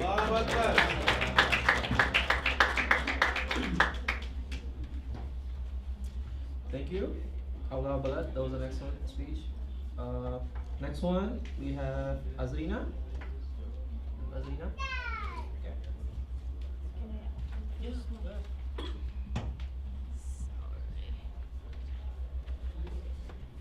go to our email, Google first.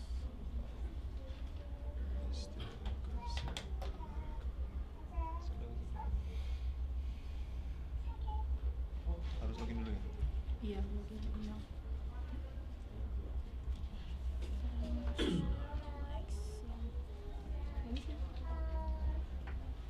Kelihatan pesan. Nggak bisa, coba buka bentar ke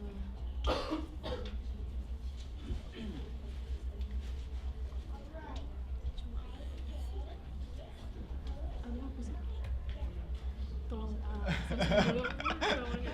Kok nggak bisa? Oke. Coba sebelum bentar ya. Lemesin dulu, lemesin. Kok nggak bisa? Oh nggak bisa? Oh bisa tuh? Bisa kok. Tadi bisa Bu. Coba Azrina. Gemeteran sih soalnya. Terus? Azrina S. Oke. Kalau Gmail nggak apa-apa. Tapi ini bukan Gmail ini sih password. Udah. Nah, ke.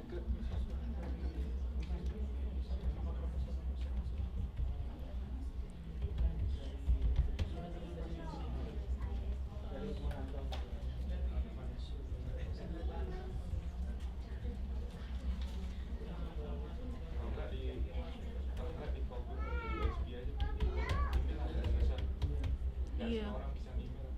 Iya. Nggak bisa. Kalau nggak nanti aja. Selalu tenang. Bisa di. Kamu bantuin. Easy word. Ada nggak?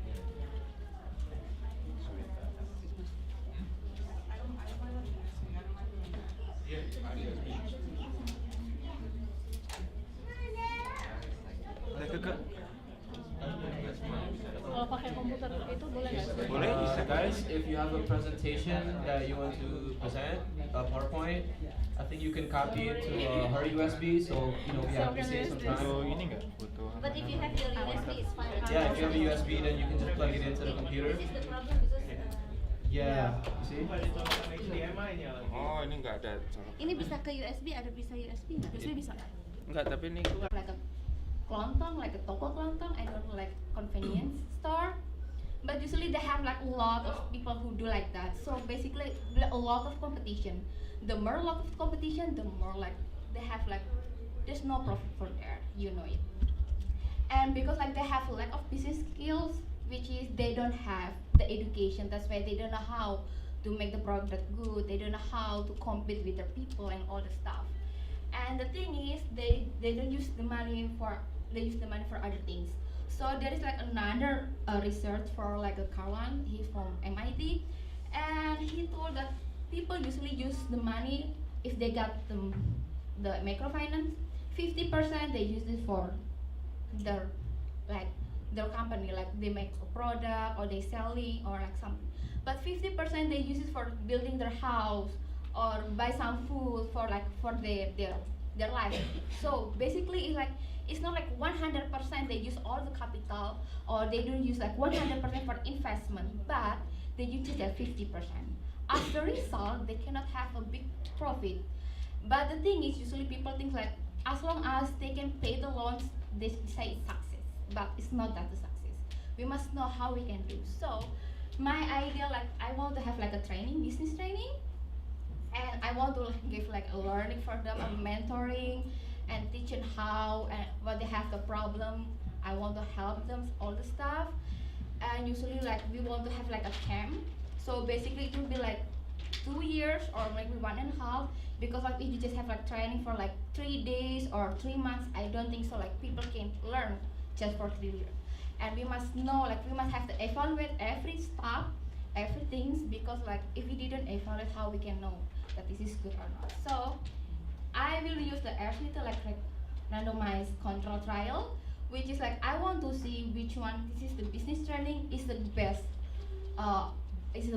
approach. Can I use it or not, or which is not good. So basically, they have like I will have the population, and 2 times like I will see the Nganjuk and Klaten one, because like probably they have like the same population and they have the same demography. So the Nganjuk one I will give like the approach one, which is I will use the business training. So if this is good, so the business training is good. But if they don't have it, so there is not there. And another one is the Klaten one. So I will just say like just the microfinance. So I just want to compare. One I will use the business training and one is nothing. So we want to compare which one is the best one. So if my approach is not gonna good, so we can see that in the Nganjuk one, they don't improve it, like not improve it. There's nothing on there. But if like the Nganjuk one, they have a good one, they have a good impact, which is I use the training business, so my opportunity be good, so we can make it bigger. Time is up. Thank you very much.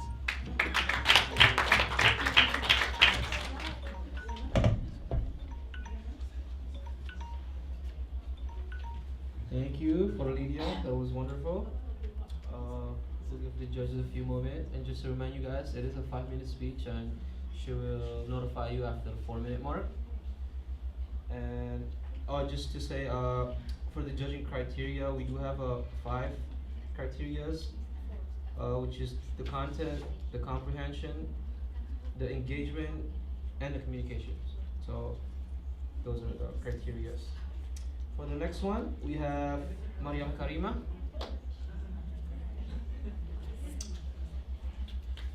This is the mic if you want.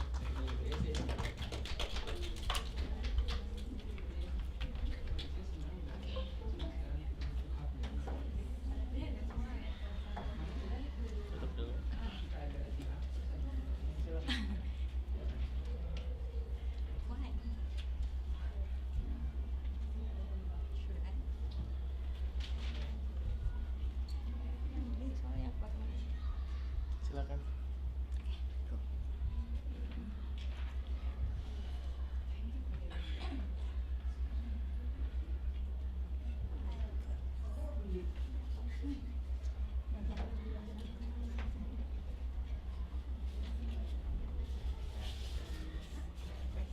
Oh, benar ya?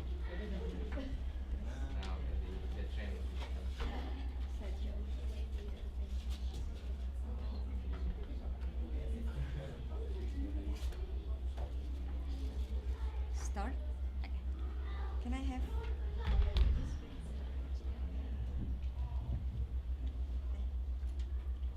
Assalamualaikum warahmatullahi wabarakatuh. My name is Mariam. I'm from University of Illinois at Urbana-Champaign. Today I would like to present you my research project called Environment. I'm an environment, actually. Clean water for all reverse osmosis without electricity. And I'll tell you something.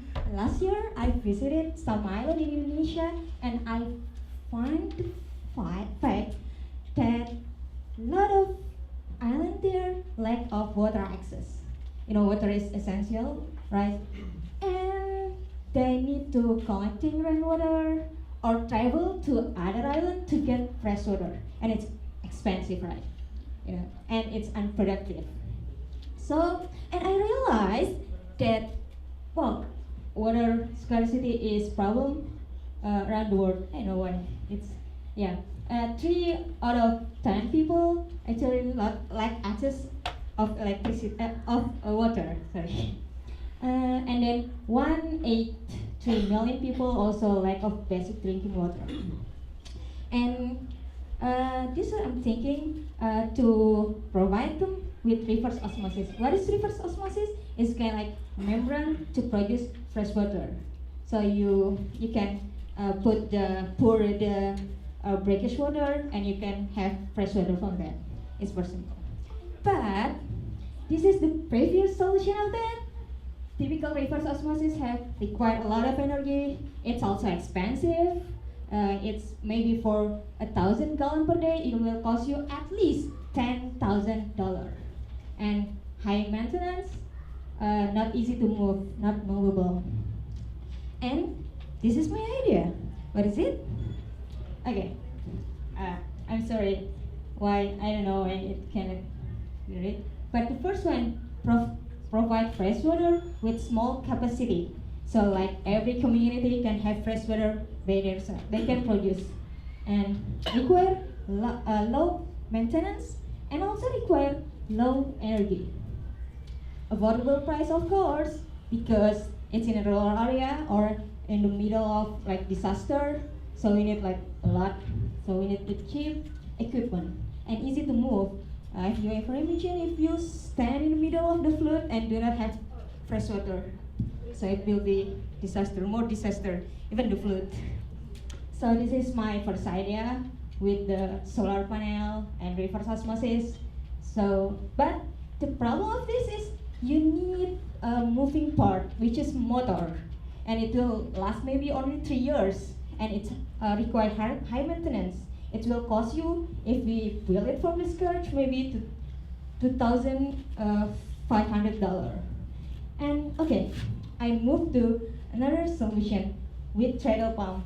If Bapak atau Ibu ever use the hand pump in your house, it's very old fashioned. It's kind of like that, but use food to produce pressure and pump the water.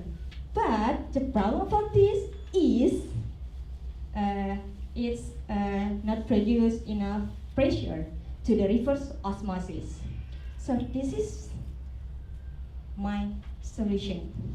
This is not vinyl design, but it's the reverse osmosis powered by weight pump. Actually, I don't know what to name, but I think there is no equipment like this before. So yeah, I just name it weight pump.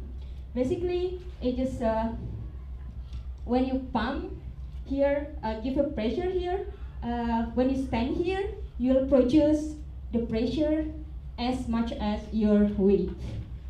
So like if me like 42 kilogram, I'll produce like 92 psi, because in here we have 1 inch pipe. So we use dough film tech membrane, which require 100 psi. So and then the product flow rate is 100 gallon per day, and I'm still designing, prototyping it, but I already have like agreement with the NGO in Indonesia to implement this product. I know it's not like a sophisticated research, but I believe it can benefit people, and I believe it can be my amal jariah. Thank you. Assalamualaikum warahmatullahi wabarakatuh.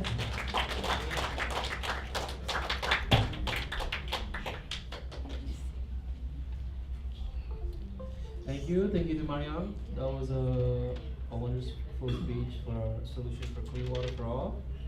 Next up, we have Muhammad Rahman. And after Muhammad, we have Nada. This is a Nike.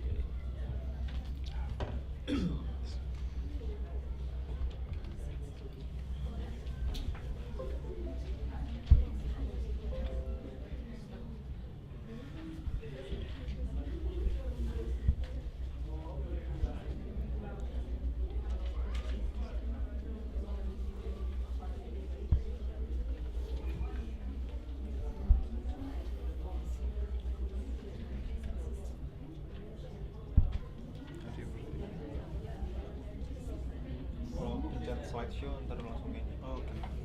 Jadi kanan kiri ya. Apa?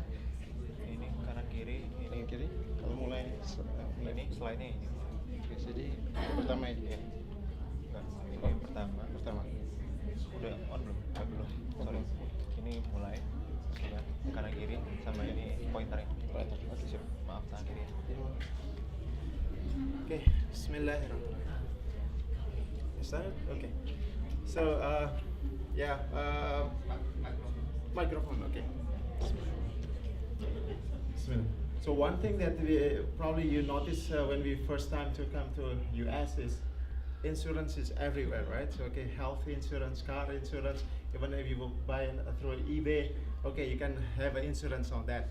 The thing that was it probably we not really found it in our Indonesia or Malaysia. Things that actually insurance idea is related to how we respond to what we call it fate or insecurity in the future. So my research actually is about trying to compare the case studies between how Islamic insurance, the politics of Islamic insurance in Malaysia, Indonesia, and Pakistan. So one of the things that why we have a very low insurance in it's not only Indonesia and Malaysia, it's almost an Islamic country, Muslim countries, because of part of because the prohibition of the riba, but in 1980, 1979, so we start to have the first Islamic insurance company. The thing that we built and we have after 36 years, 2016, this data from 2016. With Malaysia on this side, very well developed Islamic insurance. and then we have Indonesia over here, and Pakistan is over here. They start the project called Islamization of Economy at the same time, 1980. At the same time, also they try to introduce more liberalized economy, but why they receive a very different outcome. So this is the main questions that I do in my research, and what make the gap between these countries. And literature say that, okay, it's about the income, inflation, educations, urbanizations, or even like religiosity. But the thing that all these studies mentions miss one big puzzle, that actually the thing that even like incomes develops, those factors, those variables will not sufficient enough when the governments not regulate the instrument itself. They don't introduce as part of their economy, and also the second part is how people respond to the financial service. So two things that actually I'm studying, focusing the variable of the political and the social aspect of the Islamic insurance, and see that how insurance is political product. So when they introduce Islamic insurance, it's not about just financial service, but this is part of the political agreements. And the second, so this is how I see what kind of the political coalition behind the introduction of Islamic insurance in these three countries, and also in the social aspect, how the values, the ethics, the norms of the society actually build up, both in the Islamization policies on the political level, and the economic ethics is more on the community level. And we can see how the Islamic insurance developed. And to make it so this very abstract word of what is political life, so actually it's a product of politics.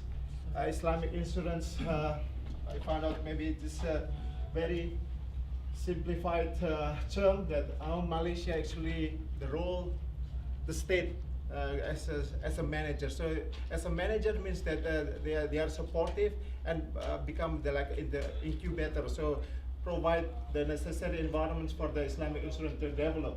And but in terms of Indonesia, the government is more on like a regulator, and then as a provider. Just move on the others, how the policy products, this is the thing that difference how the Islamic insurance in Malaysia is developed, is supported as a national but parallel with other conventional economics. But in Indonesia, rather than as economic tools, this is more political tools, as political accommodation of the identity, a certain expression of religiosity. Then the Pakistan is more like ideological tools, because Islam is part of the ways as a glue to make the society together. And the last thing is about the social life of Malaysia, Indonesia, Pakistan, and how actually Islamic insurance is introduced, how people actually proceed. This is the same service, but it's introduced as a different thing to the society. In Malaysia, people see that Islamic insurance is expression of piety, self-reliance, care, responsibility, but in Indonesia is more on focusing on the social responsibility. Okay, thank you very much. I hope my PhD will be as fast as this is. Amin, amin. Inshallah, inshallah. Thank you. Thank you so much, Muhammad Rahman. That was wonderful. Next up, we have Nada. And after Nada, we have Nazira. So, they're ready. There's a mic for you.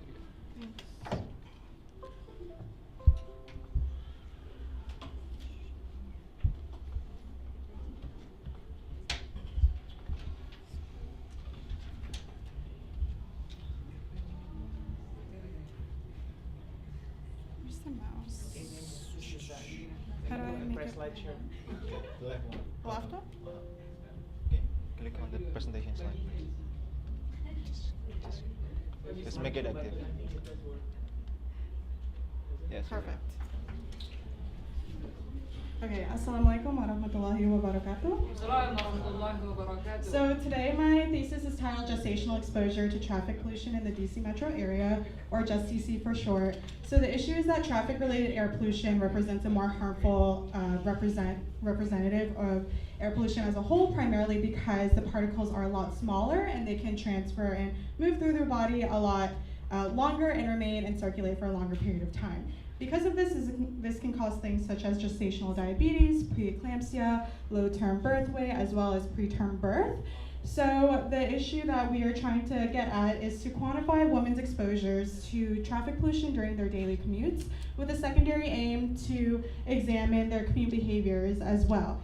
And we do this using 3 devices in a survey. So our first device is a personal air pollution monitor, or microPEM, and there's actually a filter inside the monitor. So it mimics your breathing and it collects the air around you and it collects all the particles inside the filter, and we weigh the filter and we look at the chemical composition of these particles so we can determine exactly what pollutants that women are exposed to the most.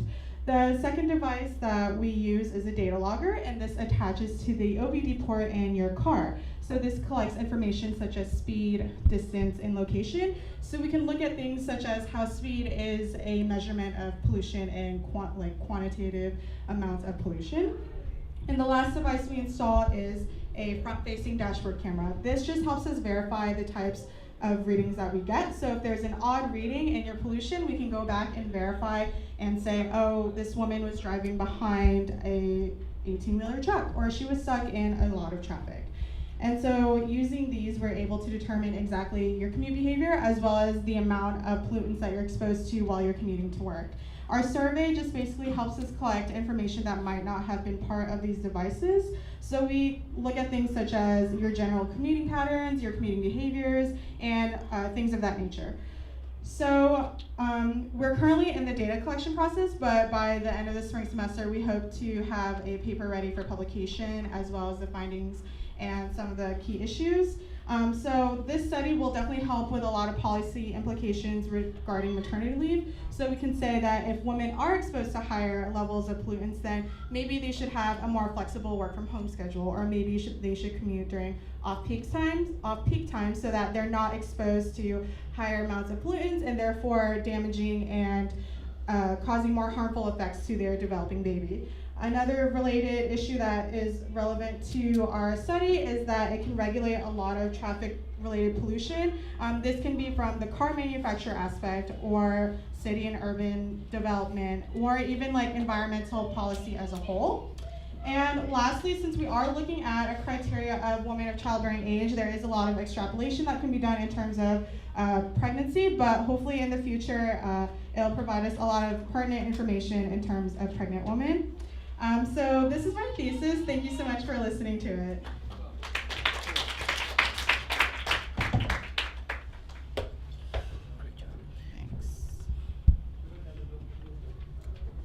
Thank you, Nada. That was a wonderful speech on traffic pollution. Next up, we have Nazira. After Nazira, we have Pujiati. So.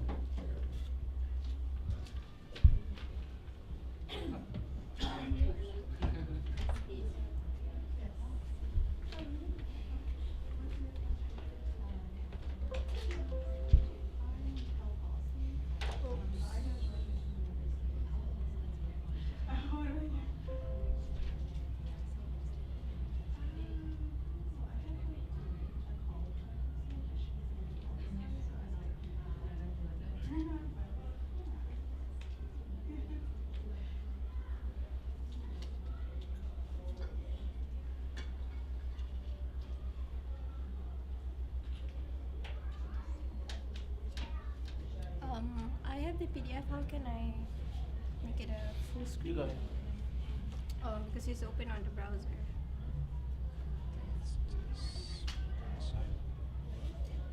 Okay, you should. PDF reader.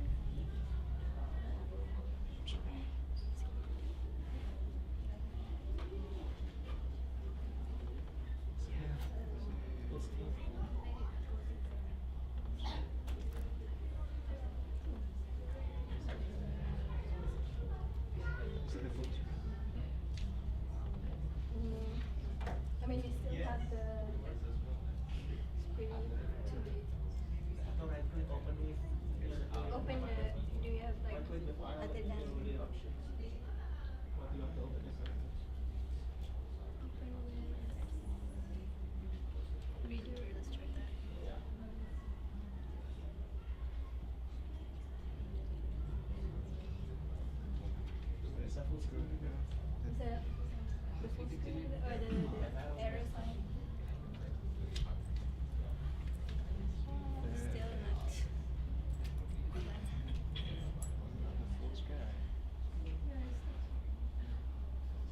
Oh, there you go. Okay, It's okay. just loading. It's just loading, yeah. Okay. High quality. Hopefully it's good. Okay.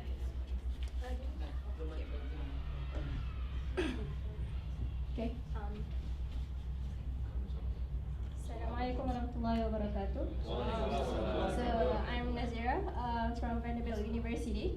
So my research is basically about brain, which is I will talk about more than just gray matter and white matter. So I guess everyone has ever heard about gray matter and white matter, or not? So gray matter and white matter are just different kinds of tissue types in our brain. So like here, we have gray matter and white matter. So my study is analyzing the functional MRI, so fMRI, functional magnetic resonance image, which we can see the blood oxygen level in our blood vessels in our brain. So from the fMRI images, we can see different kinds of signal in different position. Different gray matter will produce this kind of graphs, these signals, and gray matter will produce this kind of signals. So using fMRI, we have it will be scanning through the MRI scanner, and we will have lots of images throughout around 5 minutes. So it will produce about 1,000 or 1,200 of images that we can analyze. So what's happening inside our brain throughout that 5 minutes. So from there, what I did is to calculate the correlation between the pixels in the image to find a correlation between one position in our brain and with the other position of our brain. So as you can see on the top right, over there on the left side here, we can see lots of red images, red dots there. It means the brain is highly activated. So that means the high correlation value on the graph there. And also on the right side, there will be like lots of blues and yellows, which mean the low activity in our brain. So from there, I calculate the standard deviation between all the correlation values from there, and as the graphs at the bottom, we can see that if we have the high correlation values over there, I mean lots of high correlation values in our brains, I found that most of the brains are synchronized to each other. And we have low here, and right after the peak, we can see it goes up, means it's trying to disperse and doing something else in different parts of our brain. Okay, so if we see from the other lines, we can see it's a low activity brain. So it means it can just do random stuff. So it means the right brain might do something else other than the left brain and something else. Okay, so there are so many things that we can learn from our brain. It's more than just gray and white matter. And for the past 20 years, lots of researchers and scientists have just been studying the gray matter only, not white matter, because the white matter has only very small signals, so they just ignore and focusing on the gray matter. But now, because when I did a study and we found that the white matter has a lot of values and it makes a lot of different study results, so it's actually, we know that white matter has some significance in our brain. So why does Allah create lots of white matters in our brain? We can see lots of white matters in our brain, not just gray matters, right? So in it, Allah says in the Quran, Rabbana khalaqta hadha ma Rabbana ma khalaqta hadha batila. So Allah has created something with purposes, inshallah. Thank you.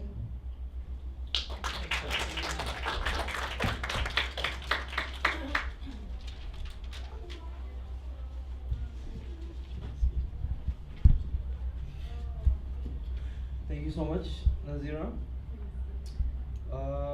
Next, we have Pujiati.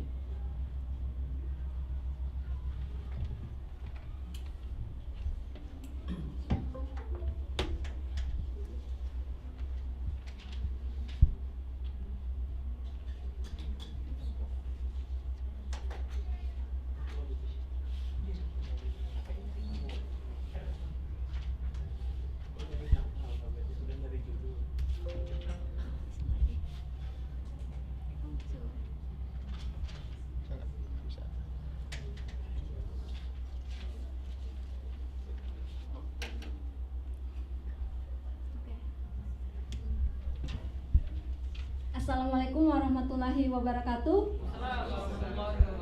Okay. Today I'm going to talk about my big project for Indonesia, especially for teacher in Indonesia. I have one question. Does anyone know teacher community in Indonesia? Like what?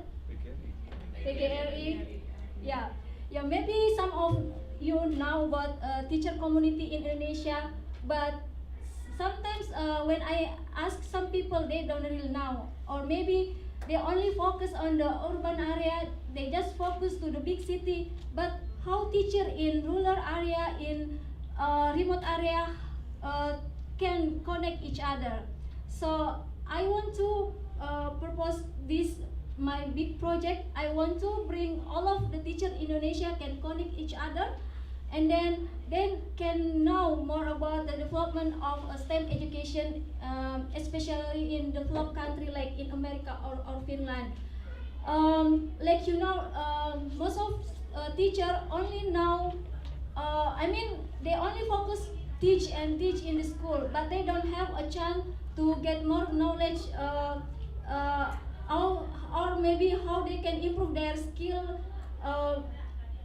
How they can improve their skill from other people who maybe just pursue the study from overseas. So the interesting thing that I found based on the survey, that when I spread the survey to people in LPDP group, so there are around 200 people who really interested to join this program. So you see, most of them, they really like to know about technology innovation in education. It's around 50%, and then they want to know about creative learning strategy. And the other things is they want to know current issue in STEM education in Indonesia and America. So last month I visit Finland too, and I know how they can create a good quality in their country, because they try to train their teacher force. They try to fix and manage their teacher force. So I believe that if I can create a STEM circle by distance learning for teacher in Indonesia, it can give good impact to teacher in Indonesia. Why using WhatsApp? Because you know, right? WhatsApp really give a good impact for communication, especially using internet. And then I want to build a STEM circle website, so all of teachers can access the information about a lesson plan or some insight or information about how education in America or developed country can work.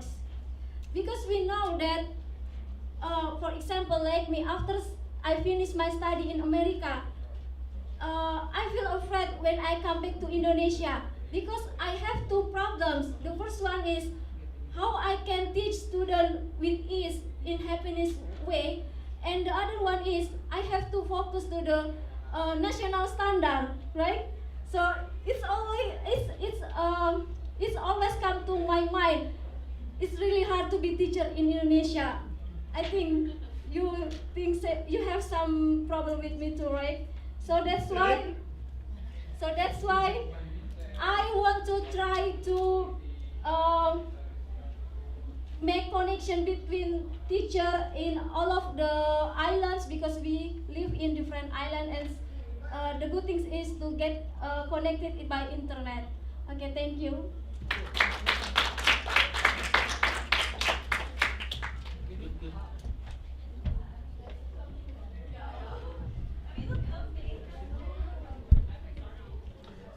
Thank you from Pujiati. That was an insightful plan of her teaching project. Next up we have Robi Khairul Rahman.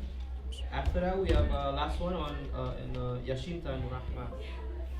So Robi.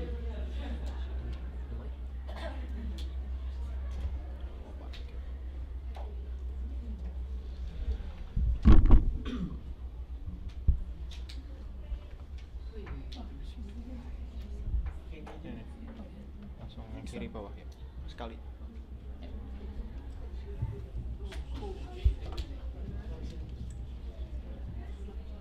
Assalamualaikum warahmatullahi wabarakatuh. Assalamualaikum warahmatullahi wabarakatuh. Good morning, Nish. I'm Robi Khairul Rahman. I'm a first year PhD student in political science at Northwestern University. Here, my study is about the future of political Islam in Indonesia. But when I started the research, we saw the 2 years anniversary of the 212 movement just few weeks ago. So I think why not to combine those two phenomenon. And here I want to argue against the literatures in these two topics. First, the explanations about 212 movement, and also the explanations about the future of political Islam in Indonesia. So the title is 212 as Turkish Delight. This is based on a paper by an Indonesianist comparing the political Islam in Indonesia and Turkey, and he said that in Turkey they became successful, the AKP, and Indonesia they didn't manage to get that much of success, the PKS, for various reasons that I will explain later. So to come to there, I will need to explain about the 212 movement first. So there are already established explanations about how to make sense of this amazing and surprising phenomena from many people. Some say that they are actually anti-nationalist radicals. They are from HTI, or they have affiliated with ISIS, but actually none of that has been proved. Some also say that they are just pawns of oligarchs to play the elite politics in Indonesia against the government. But if we see from the ground, actually there are so many people that came there with their own funding, even walking from different province, even taking the airplane from different islands. And also, some also say they are misled Islamists. So their Islamism is only focused on identity and not focused on like the material inequality. But this is just like arguing with someone who doesn't really concern about that. And the last established explanation is emotional-based politicization, which argue that the organizers of the 212 movement exploit the emotional position of the Muslim population to hate, actually basically to hate Ahok and bring him to jail. But all of them actually only focus on the organizers, but it doesn't really explain about the participants themselves. Why do they want to join the movement? Even several rallies, even until 2 years after the initial rally. Here my argument is the role of piety and grievance. Piety in Indonesia is expressed differently across different social classes, and also there are grievance involved in the participation of 212. So 212 is a very complex nature. We can think of it as like a majlis zikir, like majlis Rasulullah based. We can also, and the last one is about Maulid, right? We can also see that as FBI showing their force. We can also think of that as a middle class based, lifestyle based hijrah. And there is also the role of political struggle of the urban poor, which was received a very bad result from Ahok's governorship based on the reclamation and also the eviction. So this is my argument about how people want to join the 212 and the implications on the political Islam. First, my argument is that there is the role of PKS here is underrated because we don't really see them like in the structural positions of the organization. But actually, this is my argument, and it needs to be proved by field research. They are the structure that is most ready to mobilize the people on the ground to be involved in the 212 movement.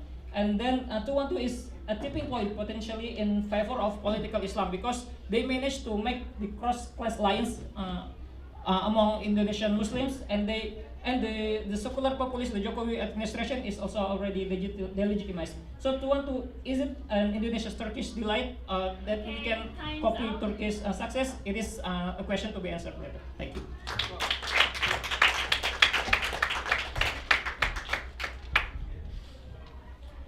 Thank you so much for Brother Robbie.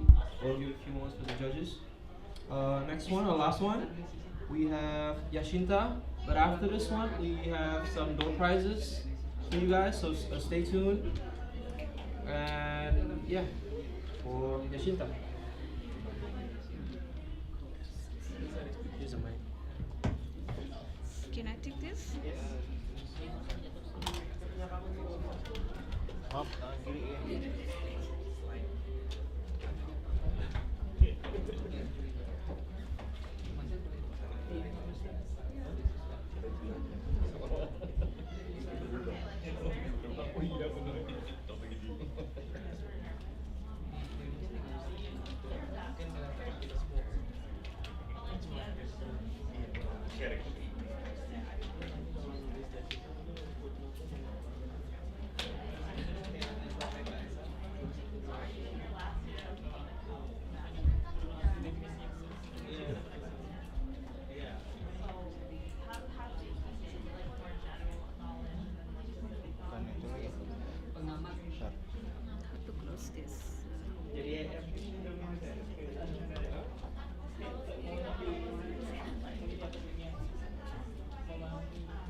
Kanan, kursinya ke kananin.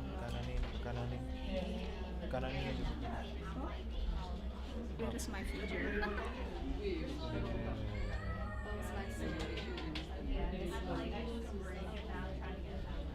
you go.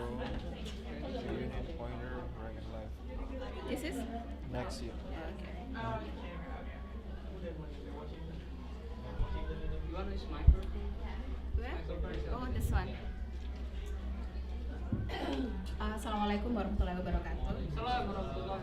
My name is Yasinta Nurrahma. I'm a master's student in educational leadership and higher education in Old Dominion University.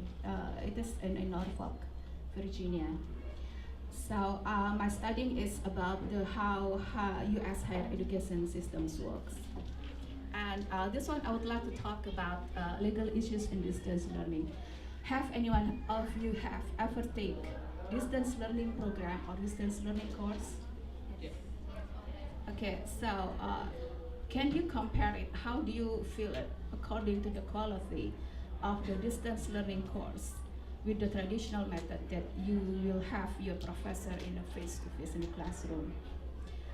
There are some legal issues and distance learning course, and it is should be our concerns to talk about. As my research that I think that distance learning course or program become the profit generators of the U.S. higher education systems works.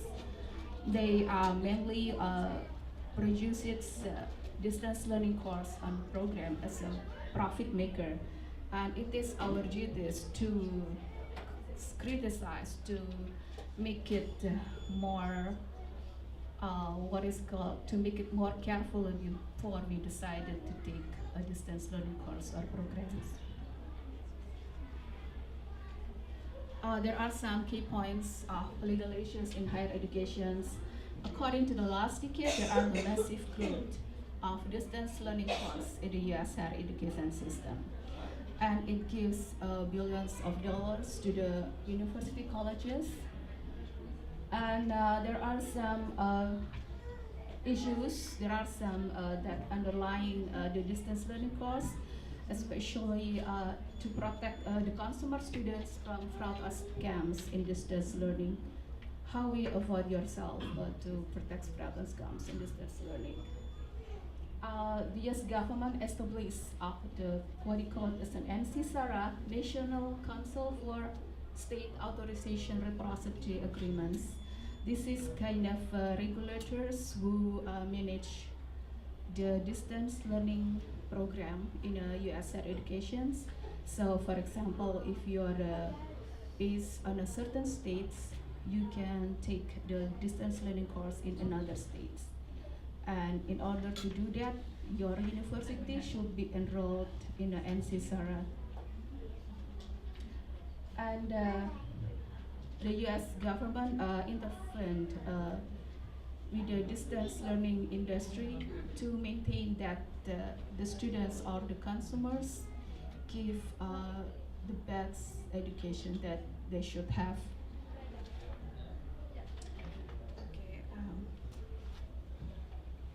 This is the laws to regulate the legality of distance learning at the US. The legal issues say if we have some kind of materials or video clips that transfer to the internet, there is legal issues that that should be happens in a distance learning course. When I spent my years in 1.5, I thought that US is a very litigious country. You can shoot anyone or everyone, even though that you can shoot in a company if your rights has already disturbed or if you do not deserve a proper treatment. For example, I saw that, I got 1 minute remaining, so fast. I saw that there is a law issues, for example, in George Washington University, that some students feel that they do not get the quality of educations like their traditional students have. There are some legal issues in here. This first is the Copyright Act of 1976, when the internet has not been used. And the first is the Digital Millennium Copyright Act, and then the last one is the TEACH Act, Technology, Education and Copyright Harmonization, that established in 2002.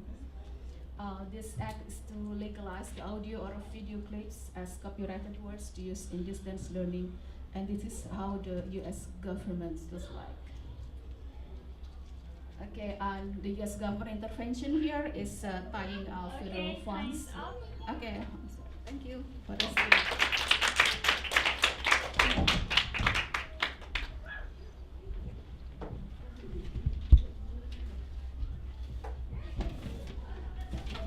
Thank you so much to Sister Yashinta.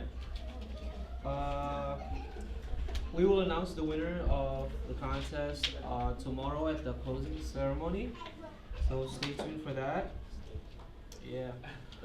We do have some door prizes now. We have six prizes, ranging from Muktamar apparel to a Kindle. Nice. So, just to make sure. It's broken. It's broken now. So which one you want to do from that side first? Yeah. From that side. Okay, so pick one. So I have to be here. If the one who we cannot take the name is not here, we'll redraw it. Oh, we'll redraw if we don't have the names right here. Pick one. Okay. Okay, the MC. Okay, MC get them up first. Okay. So this is for the mom from University. Sponsored by University of Arkansas. Number 13. Number 13 is Mustika Arini. Mustika Arini. Okay, the next one you can open is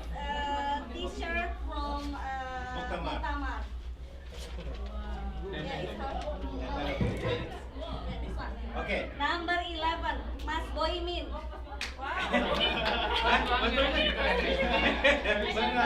Oke, isinya boleh deh, yang boleh. Oke, number. The next one is a lunchbox. Is number 25 is Sabrina Suhartono. Mana Sabrina Suhartono? Oke, redraw. Oke. Number 24 is Aulina Sutio. Yes? Auliana Sutio. No. Okay. Next. Number 20 is Faza Tiandita Himatulu. Okay, skip. Okay.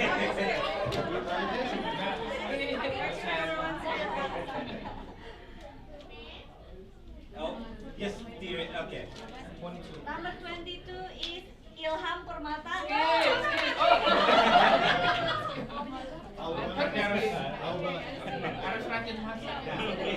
Next will be the wireless charging part. Number 18, Muhammad Sigit Arahman. Skip.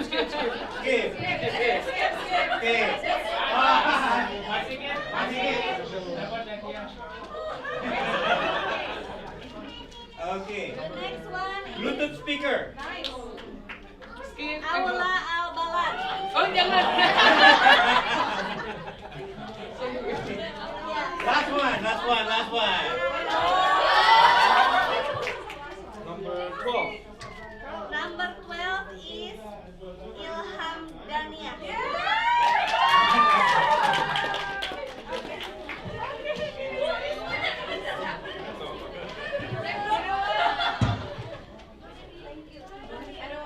Kalau